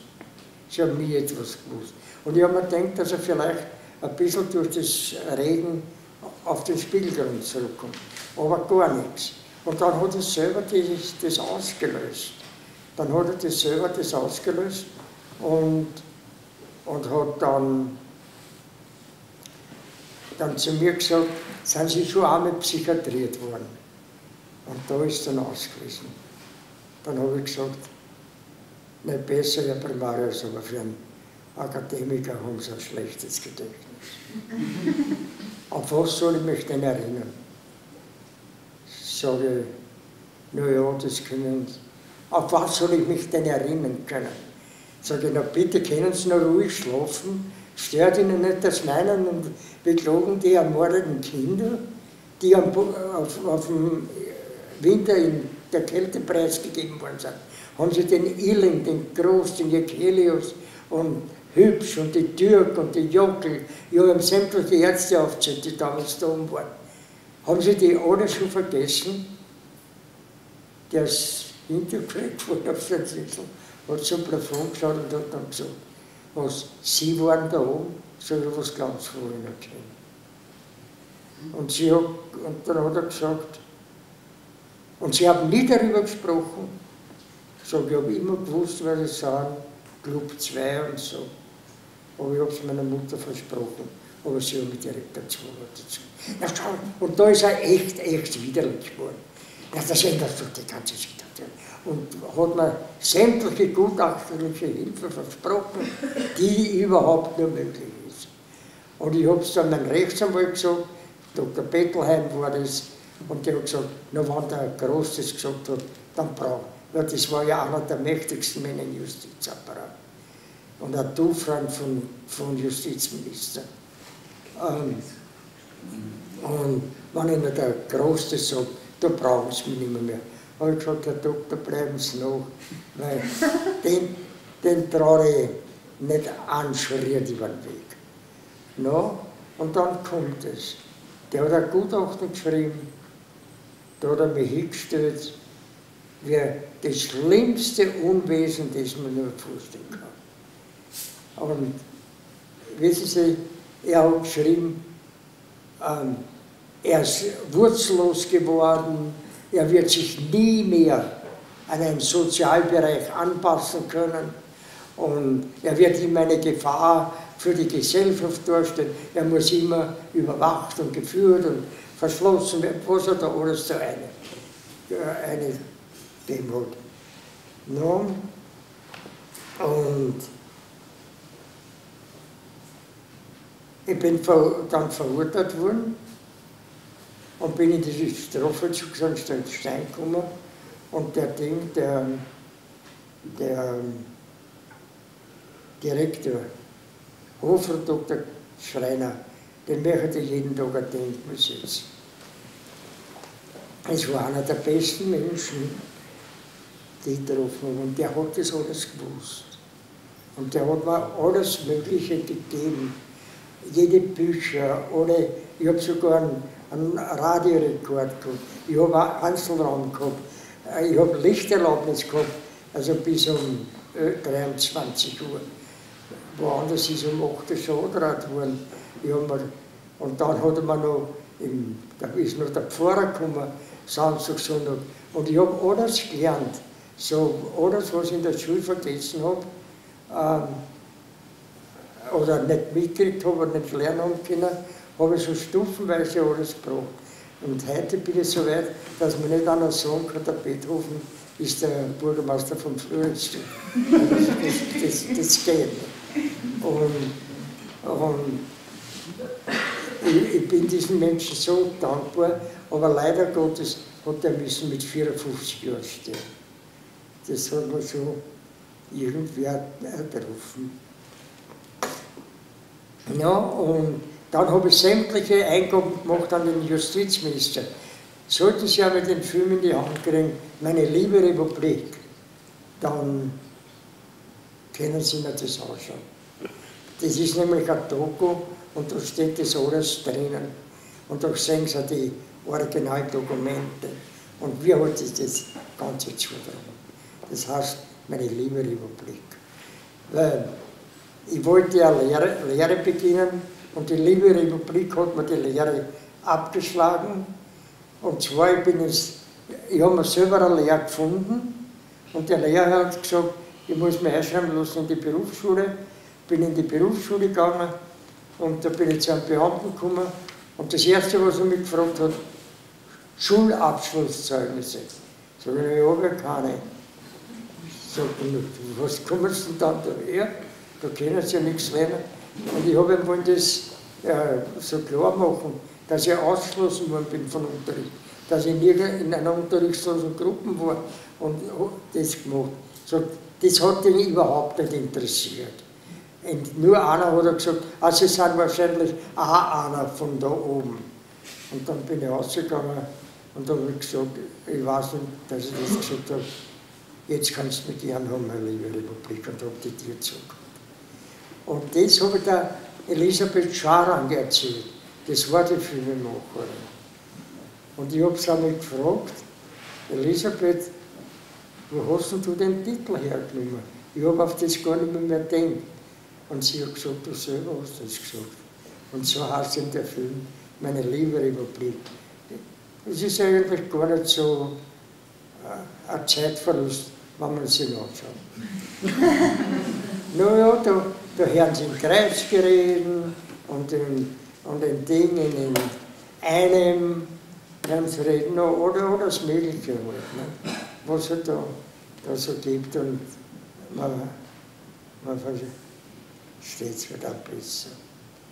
No, und dann ich habe Eingaben gemacht und habe gesagt, also Sie müssen das überprüfen, wer der Dr. Gross ist und ob das bekannt war, wie er eingetragen worden ist in die Gutachterliste und so. Und da haben sie mir immer zugefügt, es liegt nichts Nachteiliges vor und haben alles angegeben, aber sie haben mir einen neuen Psychiater geschickt. Und das war der Otto Schiller. Und der hat mir geschrieben, er muss auch eingehen über die Sache mit Dr. Gross. Was geht denn das an, was ich mit Gross habe, wenn er nur mich psychiatrieren soll? Ne? Aber ich habe mit ihm geredet und der hat nur ein weit fürchterliches Gutachten geschrieben. Ja, warum? Wir sind in einem Raum gesessen, dort hat er seinen Schreibtisch gehabt und dort hat er gehabt. Ja, das war ja das. Und dann war das so weit, da sind die Zelte aufgegangen und da ist dann wiederum die rechte Hand vom Justizminister gekommen, Dr. Willibald Slugger hat er geheißen. Und da hat er gesagt zu mir, sag einmal, was hast denn du da mit dem Gross? Sag ich, Herr Doktor, ich brauche keinen Arzt, ich brauche keinen Psychiater, ich brauche einen Untersuchungsrichter oder einen Staatsanwalt oder sonst sowas Ähnliches, aber Sie können mir nicht helfen. Und da hat er gesagt, dann, ich sage Ihnen noch eins, seien Sie vorsichtig, weil auf der Psychiatrie ist nicht so schön. Und da habe ich mich mit der Angst zugekriegt. Ich habe geglaubt, die Angst ist vorbei, aber damals habe ich es wieder gekriegt. Und weil ich mir gedacht habe, wenn wir die auf die Psychiatrie geben, in 3 Monaten weiß ich nicht mehr, wie ihr Haus. Ne? Und jetzt habe ich sinniert, was könnte ich da machen, Und dann ist mir einer zur Hilfe gekommen, der ist entlassen worden, und zu denen habe ich gesagt, bitte geht zum Hörriegel, weil nur den einzigen habe ich geklärt. Weil ich habe einen guten Chef in der Küche gehabt, dort habe ich gearbeitet als Schreiber. Und der hat immer im Kurier gelesen. Und geben hat er mir nicht dürfen, weil es war ein Zeitungsverbot damals. Und persönlich hat er mir dürfen nicht geben.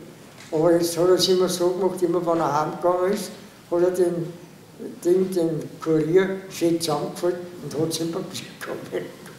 Und ich habe mir vom Papier gehabt geholt. Hat er mir nicht gegeben, ich habe nichts Verbotenes gemacht. Und so habe ich den den Reporter Hörriegel kennengelernt. Und ich habe nur den kennt. Und jetzt habe ich ihm geschrieben und er hat ihm ausgerichtet, wenn er eine gute Story haben will für sein Kurier, dann soll er mich einmal besuchen. Und er ist tatsächlich gekommen.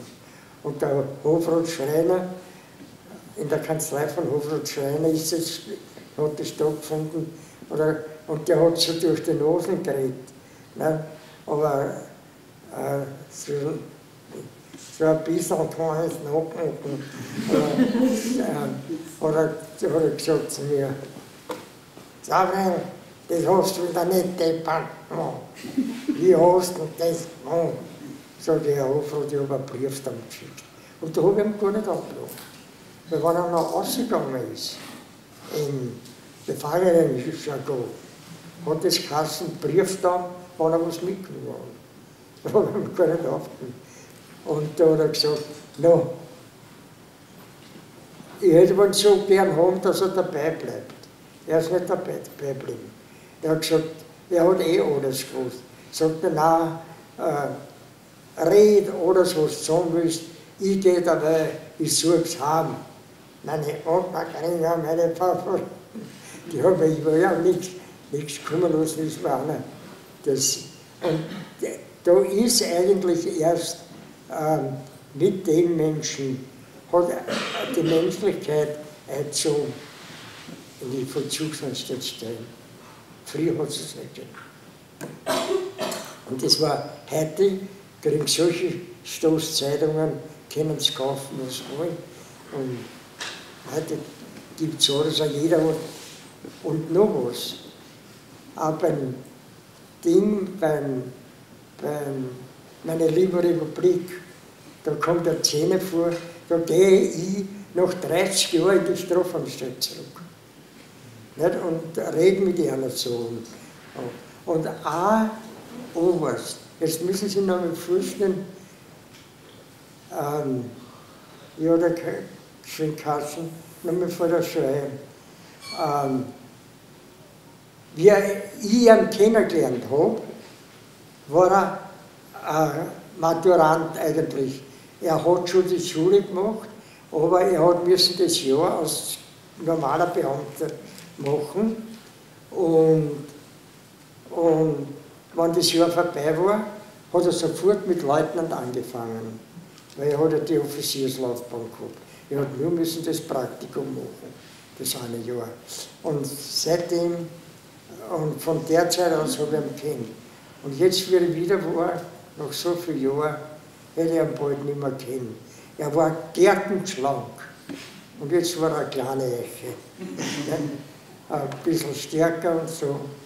Aber, und auch das Gesicht hat sich stark verändert. Aber er war Oberst. Er hat alles so im Gold gehabt. No, und da haben wir halt so geredet. Und der Direktor, der jetzige, und auch wie vorher, ja, da denke ich schon, Carsten. Na, es ist ja wurscht. Und den ich kennt habe, ist auch dort gestanden.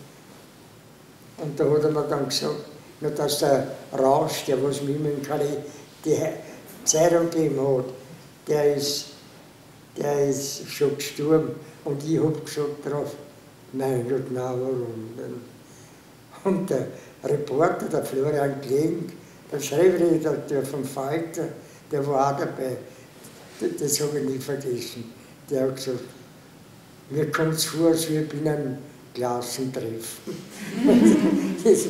das war so original. Und auch das hört man in den Filmen. Ne? Und die haben dann das alles fertig getragen. Und ja, und dann ist ein Artikel gekommen, das war in 78 im Dezember, ist ein Artikel gekommen, der ist in der Gedenkstätte am Steinhof aufkaschiert, so über die ganze.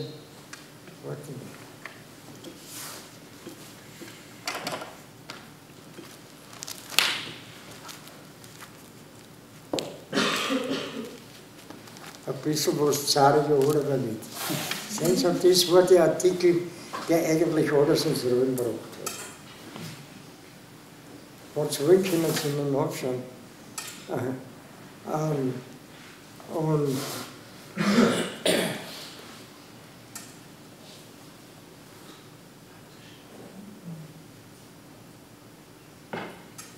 Und jetzt ist der Artikel drinstehen, und da hat mir der Benedetti, das war der Stellvertreter von Karl Schreiner, der ist dann gekommen, soll man den Artikel aus dem Kurier rausnehmen? Sag ich, warum? Sag ich, alle, was da drinnen sind, können sie lesen. Das ist ja nichts Schlechtes. Weil sonst haben sie immer oft solche Artikel rausgenommen. Wenn man es nicht drin hat wollen, wenn es einen betroffen hat. Nicht? No, und auf den Artikel auf ist noch ein paar Tage hergekommen im Besuchsraum, und er ist reingekommen und hat gesagt, sind Sie der Herr Zawrel? Sag ich, ja. Sagt er, mein Name ist Dr. Werner Vogt. Und so habe ich den Dr. Vogt kennengelernt. Und der war damals Chef von den kritischen Mediziner. Und der hat gesagt, wir wissen schon so viel über den Gross, es werden uns aber alle Archive verschlossen, wir kriegen keine Auskünfte und gar nichts. No, und es ist halt so weit gekommen, dass wir Komplizen geworden sind. weil eins war sicher, mein Gutachten von damals, das hat dann da Ding wird. Die haben nämlich dasselbe Gutachten verwendet, was der Illing geschrieben hat. Und der Dr. Illing ist in 46 Jahren in Wien zum Tode verurteilt worden und ist noch in 46 Jahren hingerichtet worden. Und 50 Jahre später hätte sein Gutachten noch beschließungswert gehabt oder sowas ähnliches. Und das war das. Und durch das haben wir ja die müssen, wenn ich was wollen, haben sie mir so müssen geben. Meine Krankengeschichte haben sie mir wohl nicht gegeben. Und da bin ich dann aufgegangen und da war der Gabriel, nicht war der Chef über den Steinhof. Und habe ich gesagt, zu der Sekretärin, ich möchte gerne in einem Primarius unter Dozenten Gabriel sprechen, der ist nicht da. Und habe ich gesagt, wo ist er denn, wann kann er den treffen? Das kann ich Ihnen nicht sagen, das ist so ungenau. Sage sie, ich habe es dann 3-mal schriftlich da aufgeschrieben, um die Ausfolgung meiner Krankengeschichte. Dass er Krankengeschichte gegeben hat, habe ich gewusst aus dem Großgutachten, weil der kleine Depperl, muss ich schon sagen, hat geschrieben, es liegt ein jugendpsychiatrisches Gutachten aus dem Jahre 1945 in der Krankengeschichte vor. Und man denkt, da habe ich das erste Mal erfahren, in 75 Jahren, dass es Krankengeschichte gibt. Und dann habe ich zu der Sekretärin gesagt, sagen Sie Herrn Dr. Gabriel, wenn ich nicht in der kommenden Woche nicht noch mehr Krankengeschichte gekriegt habe, dann mache ich das so wie beim Gross. Ich hetze euch die Presse auf. Und ich war wieder im Kurs gegangen. Also, jetzt übertrieben gesprochen. Ich war noch nicht daheim, bis die Krankengeschichte schon im Bootskasten. Dann auf einmal ist es gegangen. Ne? Ich weiß nur nicht, wie sie es reingebracht haben, weil wir haben schon damals haben wir ja noch die alten Kästen gehabt. Also, aber trotzdem war es schwer zu meinen gehen. Es hat dauert möglicherweise 2 Tage und ich sperre aufschauen, liegt die ganze Krankengeschichte. Und was habe ich damit wenn sagen von der Krankengeschichte? Aber die liegt heute im Staatsarchiv. Ja, und durch das habe ich das alles gewusst und habe auch den Herrn Dr. gefragt, oder es erzählt. Und wie es der Teufel eben haben will, war im Februar 80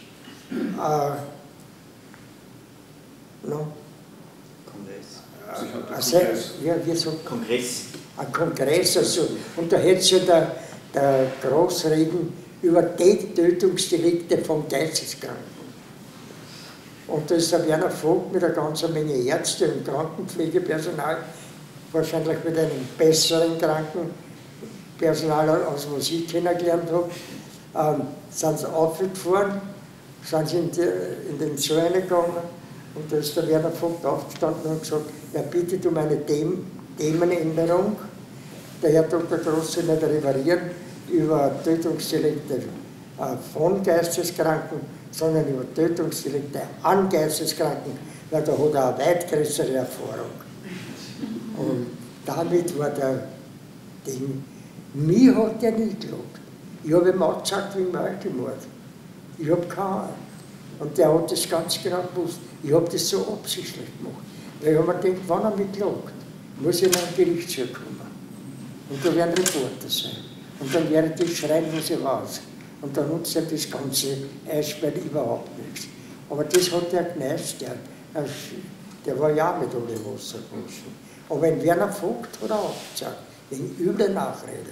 Und jetzt müssen Sie sich einmal vorstellen, der Werner Vogt, ich bin bei allen Verhandlungen dazugekommen. Der Werner Vogt hat die Verhandlung vom Presserichter Bruno Weiß. Und das ist halt so da hingegangen, der Gross war dort, sein Rechtsanwalt, der Stern war dort und alle, was da Ding waren. Und dann bin ich aus Zeit gekommen Und jetzt, wissen Sie, ich habe mir oft gedacht, entweder hat er einen Knoller im Kopf oder ich weiß nicht was. Der hat alles gesehen, was da war. Ja? Und sagt er zu mir, unter anderem, haben Sie große Angst gehabt auf dieser Klinik? Sage Herr Roth, ich habe nur in Angst gelebt, ich habe nichts anderes gesehen. Als wir Angst habe ich gehabt. Ich habe gesehen, die toten Kinder, ich habe das oder verschiedenes mitgekriegt, ich habe Angst gehabt. Ja, warum haben Sie sich da nicht vertrauensvoll an die Ärzte gewendet? Da habe ich mir gedacht, entweder hat er einen Broscher oder er ist nicht normal.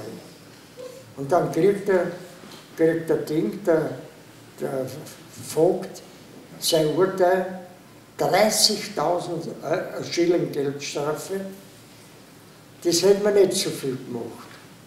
Obwohl es nicht wenig Geld für den Werner Vogt war. Aber da hätten wir ja keiner was machen, weil 4.000 Leute, das sind Marisaron und was weiß ich, heutige große Leute, mir fällt es nicht alle so gar ein, haben alle unterschrieben, dass sie dasselbe denken und sagen wie Werner Vogt. Und jetzt müsste es der Gross anklagen. Da hätte es ja irgendwo eine Sammlung gegeben, dass der Werner Vogt das Recht hätte können zahlen und so. Nicht? Aber das Schlimme war, 30.000 Schilling hat er gekriegt, Geldstrafe, und 10.000 Schilling hätte er müssen Buße zahlen an den Dr. Gross. Also das war, da ist mir das Hirn stehen geblieben. Ich habe gewusst, was der gemacht hat. Und als so ein einwandfreier, unbescholtener, unschuldiger Mensch muss ein Massenmörder ein Bußgeld zahlen. Das muss man sich erst einmal vorgelassen. Aber nur, Gott sei Dank, hat der Rechtsanwalt, der Dr. Batzak, Nichtigkeitsbeschwerde gemacht und berufen. Und dann ist es im März 81, ich glaube der 31. März oder 30. März war die Verhandlung beim Oberlandesgericht im Justizpalast. Und da war eine Menschenbewegung, da ist, glaube ich, der Jahrmarkt ist. Da sind die Studenten in die Fenster gestanden und der Richter hat das zulassen. Da sind die Studenten und Schüler auf dem Boden gesessen, wie ich reingekommen bin, weil mich hat er ja auch gefragt, ich müssen aufpassen, dass ich niemanden auftritt. So bummvoll war das, bis in Stirnhaus habe. Na, ganz schrecklich. Na, und jetzt hat er auch das gefragt, ich habe ihm das alles gesagt, was ich gewusst habe und so. Und dann ist halt das Urteil gekommen. Und der Richter, leider Gottes, der hat sein Ewigleben. Dr. Hofmann hat der geheißen, der ist jetzt gestorben. Der hat gesagt, nach neuerlichen Studien aller die Euthanasie betreffenden Akte und weiß ich, was er da alles aufgezählt hat, nach Zeugen, Aussagen, nach neuen Erhebungen und was weiß Gott was, ist der Oberlandesgericht Wien zu dem Urteil gekommen, dass Primarius Dr. Heinrich Gross während der NS-Zeit nicht nur an einigen wenigen, sondern sogar an einer erheblich höheren Anzahl von Kindestötungen mitbeteiligt war. Damit ist Dr. Werner Vogt vollkommen freigesprochen. Das Gesicht hätten Sie müssen sehen von Gross. Das hat ausgeschaut, als wir waren jeden Minuten der Schlag treffen würde. Aber nichts ist geschehen. Das Einzige, was geschehen ist das Ding gewesen. Die SPÖ hat ihn ausgeschlossen. Es war schon ein Artikel in den Spiegel einmal von Hakenkreuz zum Ehrenkreuz. Und da ist das alles vorgekommen. Drinnen, nicht, dass er bei der SP untergeschlafen ist, er ist unter die 3 Pfeile gerannt. Auf einmal war er Sozialdemokrat. Erst war er Nazi, jetzt Sozialdemokrat und dann war er wahrscheinlich gleich wieder bei der wenn er die Aussicht hatte und er hätte können, war er zur ÖVP gegangen. Nicht? Oder zum Job, auch zum Strafe. Das hätte auch noch gefällt. Und jetzt ist es so gekommen, dass der Vogt frei geworden ist und er hat weiter Aufträge gekriegt im Landesgericht drinnen. Und da hat sich die Zeitung einmal beschwert, wieso gibt es das noch so einen Urteilsspruch? Und da ist drauf gestanden, er ist nicht verurteilt worden und es kann kein Richter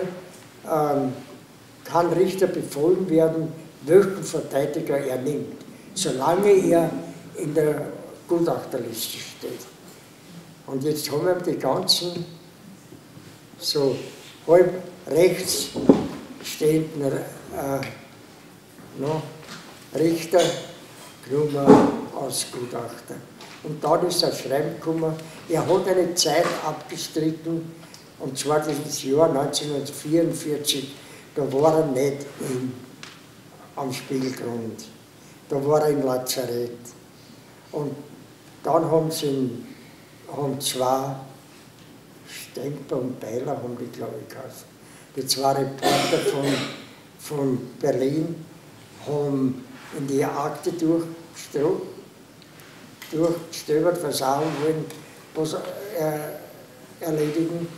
Und da sind sie auf einen Zettel gekommen und da ist auf ein Formular gekommen und da ist drauf gestanden, dass der Dr. Illing beantragt hat bei der Reichskasse, dass der Ding eine außerordentliche Zahlung bekommt, weil er ihm in dieser und dieser Zeit, das war die Zeit, was er abgestritten hat, bestens vertreten hat.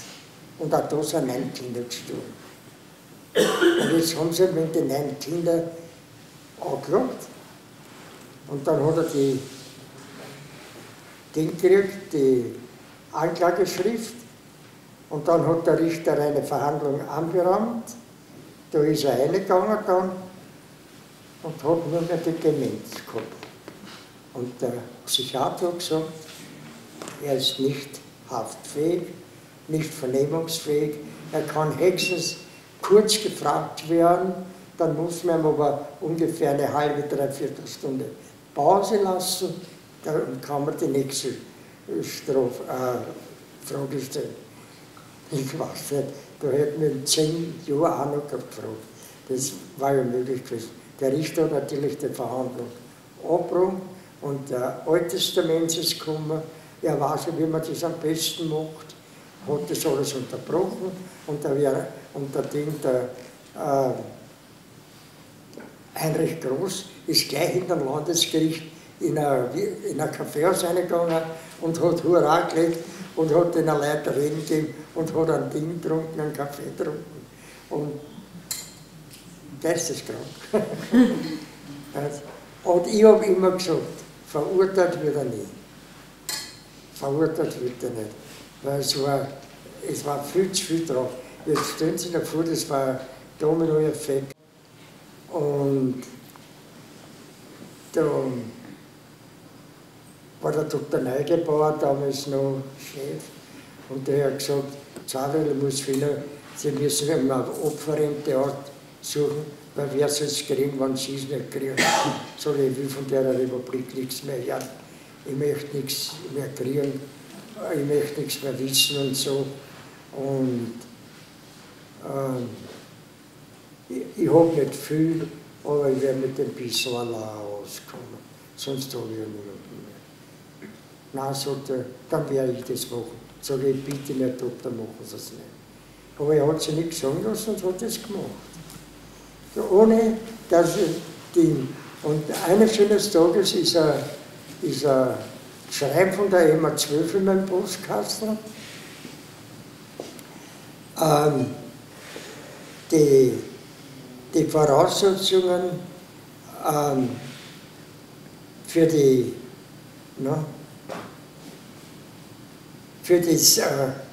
Opferrente, die ist lückenlos gegeben, aber es muss noch einmal ein psychiatrisches Gutachten eingeholt werden.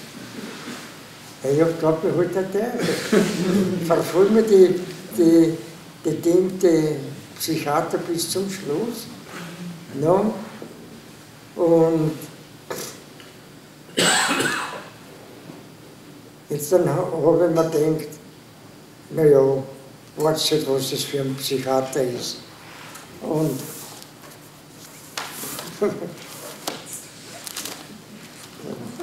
das müssen dann, das war der Dr. Walter Salzmann in einem Auftrag von der MA12. Und das war genau am Datum 28. Februar 2000. Haben die noch alle gekriegt. Und das Gutachten von denen hat so angefangen. Jugendpsychiatrisches Gutachten von 1944. Und das hat ja der Republik Österreich vorgelegt. Betroffener entstammt aus erdbiologisch und soziologisch minderwertigen Familien. So wie es die geschrieben hat der das abgeschrieben. Und dann, das hat in ein Mikrofon, in so ein Sprechgerät reingekriegt. Und ist in der Ordination auf und an gegangen. Ich habe geglaubt, mir halt der Schlag da drin, wie der sagt, da einen das Funkgerät, Betroffener stand aus erdbiologischen und minderwertigen Familien. Und dann hat er sich niedergesetzt und hat gesagt, kennen Sie das? So ja, Doktor, ich finde schon. Aber ich glaube nicht, dass Sie wissen, wo das herkommt. Also sonst könnten Sie das nicht machen. Na, er hat noch was sagen, so genau, Herr Dr. Dankeschön, dass Sie mich so bemüht haben, machen Sie den Akt zu, schicken das zurück und sagen Sie, meine liebe Republik, ich brauche nicht mehr von einer, ich will nur mehr Ruhe haben. Ne? Na, und dann ist aber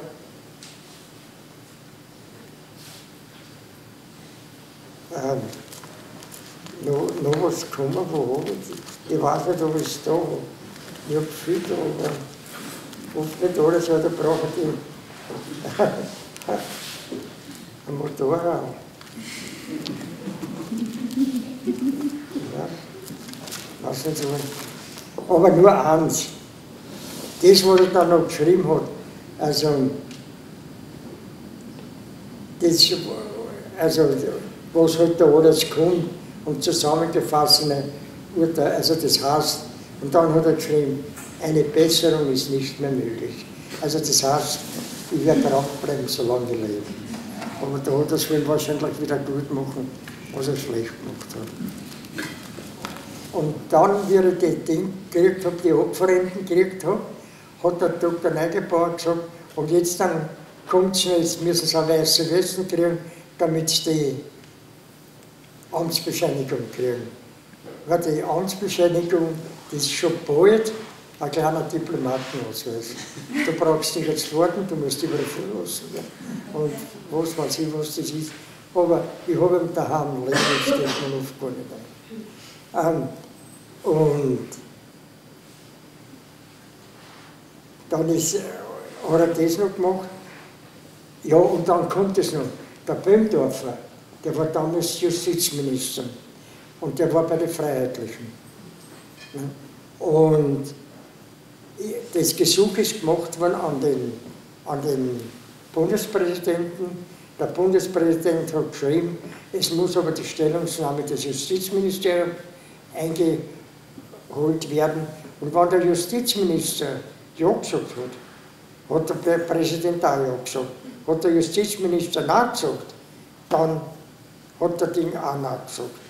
Und der Böhmdorfer hat nichts Schnelleres zu tun gehabt, als wir an also das Urteil, was ich unter dem Krieg gehabt habe, wo meiner Meinung nach die Republik Österreich gar nicht existiert hat. Da bin ich aber eines Besseren belehrt worden. Die Republik Österreich hat immer bestanden. Nur waren wir besetzt.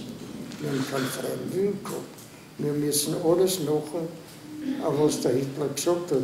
Aber ich weiß nicht, ob der Hitler einmal gesagt hat, zu seinem Geburtstag sind die Glocken läuten. Sie haben alle bieten. Ja. Und das ist weg gewesen. Und ja, aber jedenfalls ist es halt dann so gekommen, das ist abgelehnt worden und da hat der Ding geschrieben, der Dr. Neugebauer, bei aller Achtung vor also den Gerichten und der Republik Österreich und so weiter, aber so ein Bundespräsident konnte es nicht geben. Ne? Und hat ihm das da geschrieben. Und dann komme ich einmal heim, ist ein ganz kleiner Zettel, da ist er. Der Zettel ist da drinnen biegt, wie ich heimgekommen bin. Und bitte rufen Sie an, dringend, 8 bis 18 Uhr unter das, die Kriminalpolizei, Bundespolizeidirektion Wien, Bundeskriminalamt unterkriegen. Und da war mittlerweile 22 Jahre vergangen. Und man denkt, mein Gott, jetzt habt ihr mir 22 Jahre Ruhe lassen, was wollt ihr jetzt von mir? Ich habe auf das gar nicht mehr gedacht. Aber der hat mit mir geredet und ich habe ihn nur angerufen. Justus, ich bin so froh, dass Sie anrufen, sage ich. Das war ja Sinnbegriff. Ich bin so froh, dass Sie anrufen. Sagen Sie mal, wie geht es denn Ihnen überhaupt? Sag ich, mir geht's ganz gut.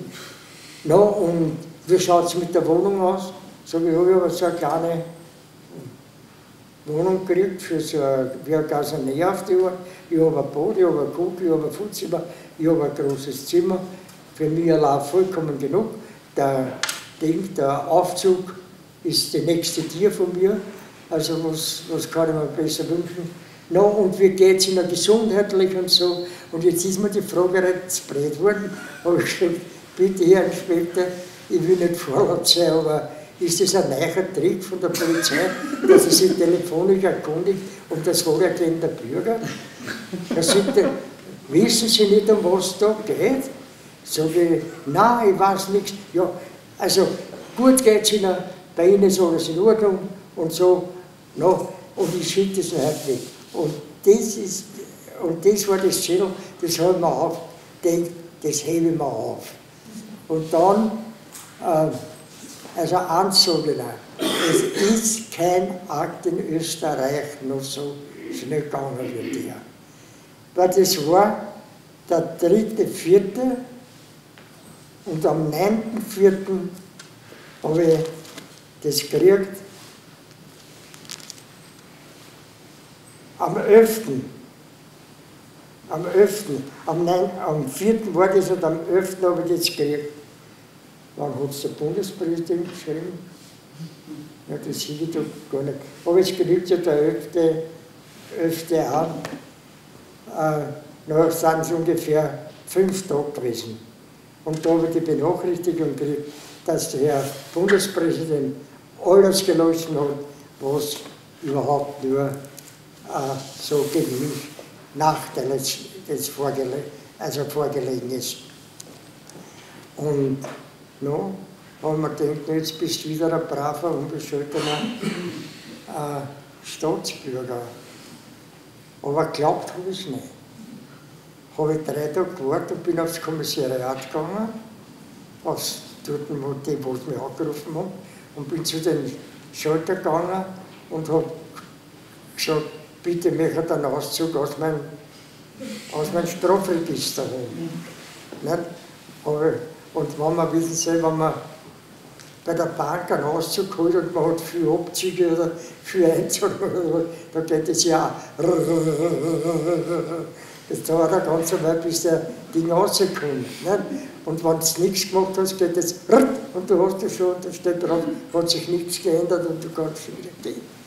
Und jetzt dann geht er zu der Beamten hin und jetzt wird es wieder lustig. Geht er zu der Beamten hin und sagt, bitte mich einen Auszug aus meinem Strafregister haben. Die hat nicht gesagt, wie heißen sie. Die hat gesagt, 27 Euro. 27 Euro. Jetzt habe ich die 27 € hingelegt und jetzt hat sie gesagt, wie heißen Sie denn überhaupt? Jetzt, weil ich die Euro hingelegt habe, hat sie mich gefragt. Und dann auf einmal hat sie noch so einen Computer reingegeben und ich habe zu der Beamtin gesagt, bitte, wann kann ich mir nachholen? Weil früher hast du ja 4, 5 Wochen gewartet, bis du das Geld hast. Ne? Hast du gesagt, nein, den können Sie gleich mitnehmen. Jetzt bin ich neben dem Computer gestanden und habe gewartet, was weiß ich, was da kommt. Auf einmal geht es so, und dann rausgenommen das Zettel und hat es mir gegeben. Und ich bin gegangen.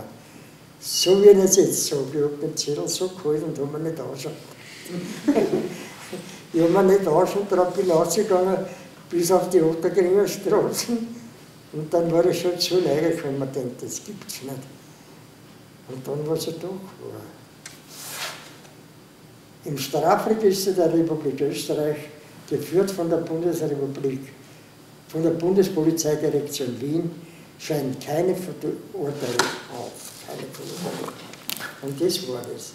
Und damit bin ich vollkommen zurückgekehrt in die zu den braven Österreichern. Und jetzt bin ich wiederum hoffentlich ein wertvolles Mitglied der Gesellschaft. Was hat Ihnen Kraft gegeben, außer der Humor? Bitte? Was hat Ihnen Kraft gegeben, außer der Humor in Ihrem Leben? Das sagen Sie mal, oder? Weil, was war nein, also ich kenne einen Hass, ne, wirklich, das kann ich so. Ich habe nicht einmal einen Gross gekostet. Ich habe mich gewehrt gegen ihn, aber nicht mehr. Und ich kenne, der kann, ich kenne ja keinen nicht, der kann da haben ein Rolex. Noch so, das haben, wie lange hat er denn? 60 Jahre? Und dann kommt er stark und nimmt ihm das weg. Oder wenn heute einer mit Mercedes fährt, na fahr, na wie lange fährst du denn damit? Einmal muss das hergeben, es bleibt ja nicht für ihn. Ne? Und vielleicht dann sind die Leute oder so weit schlimmer, als wir die von Monat zu Monat warten. Vielleicht sind die glücklicher, man weiß es ja nicht. Aber ich habe nie in meinem Leben große Ansprüche gestellt und so. Und auch Ding, wie fragen sie, oder, wenn ich auf die Gedenkstätte aufgehe, sagen sie aber, da geht ich bei dem Pavillon 17 vorbei. Und beim 15er. Wie können Sie das da vorbeigehen? Sag ich, Sie sollen nicht glauben, wenn ich nicht in den 17er komme, um 15er, da habe ich immer pure Freude. Ja, gibt es das auch? Sag ich, ja. Ich freue mich so, dass die ganze Nazi-Brut vernichtet worden ist. Und das ist für mich die größte Genugtuung. Ich habe keinen Grund mehr, traurig zu sein. Dieses Übel ist weg. Warum soll man da noch denen vielleicht nachmachen? Nein. Und ihnen die Freude machen, dass man noch allerweil leidet an ihre Verbrechen, die sie gemacht haben, das tue ich nicht. Nur, wie es oft da drin ausschaut, das ist wieder eine andere Frage. Das, manchmal kommt es schon überhaupt noch nicht reden durch. Drum. Nicht? Also, manchmal, da muss ich schon so machen, dass du wieder reden kannst. Weil alles kommt.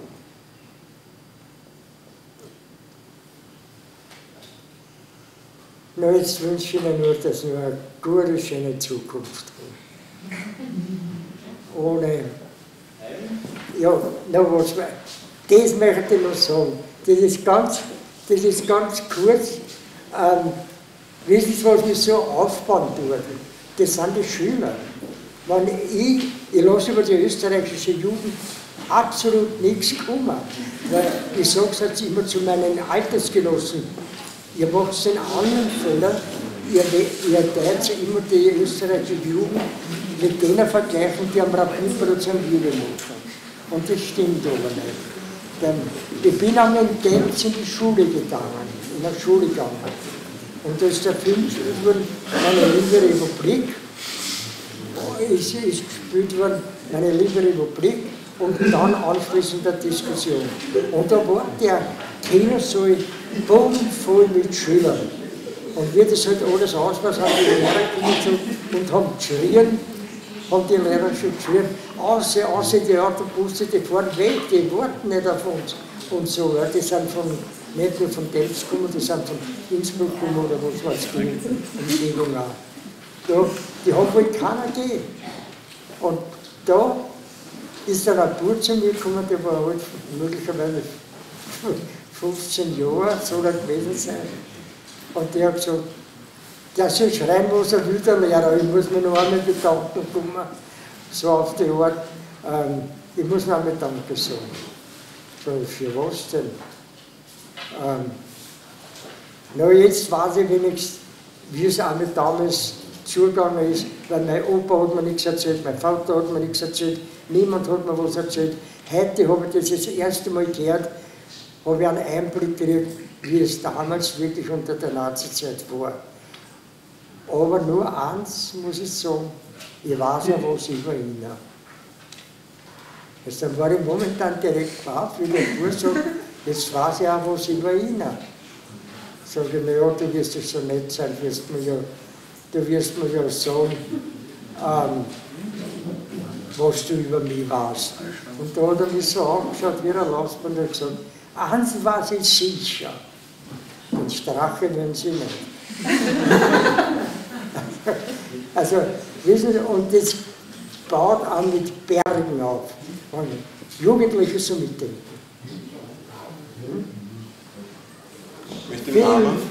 Vielen Einfach Dank. den Namen aller Anwesenden. Ja, Gott sei Dank, dass ich noch runtergekommen bin, sonst kann ich nicht sagen. Ich muss ja immer meistens auf die Schau. Nein, den Namen einfach, glaube ich, von allen Anwesenden. Ja, wollen wir uns bedanken einfach für die Gelegenheit und die Möglichkeit.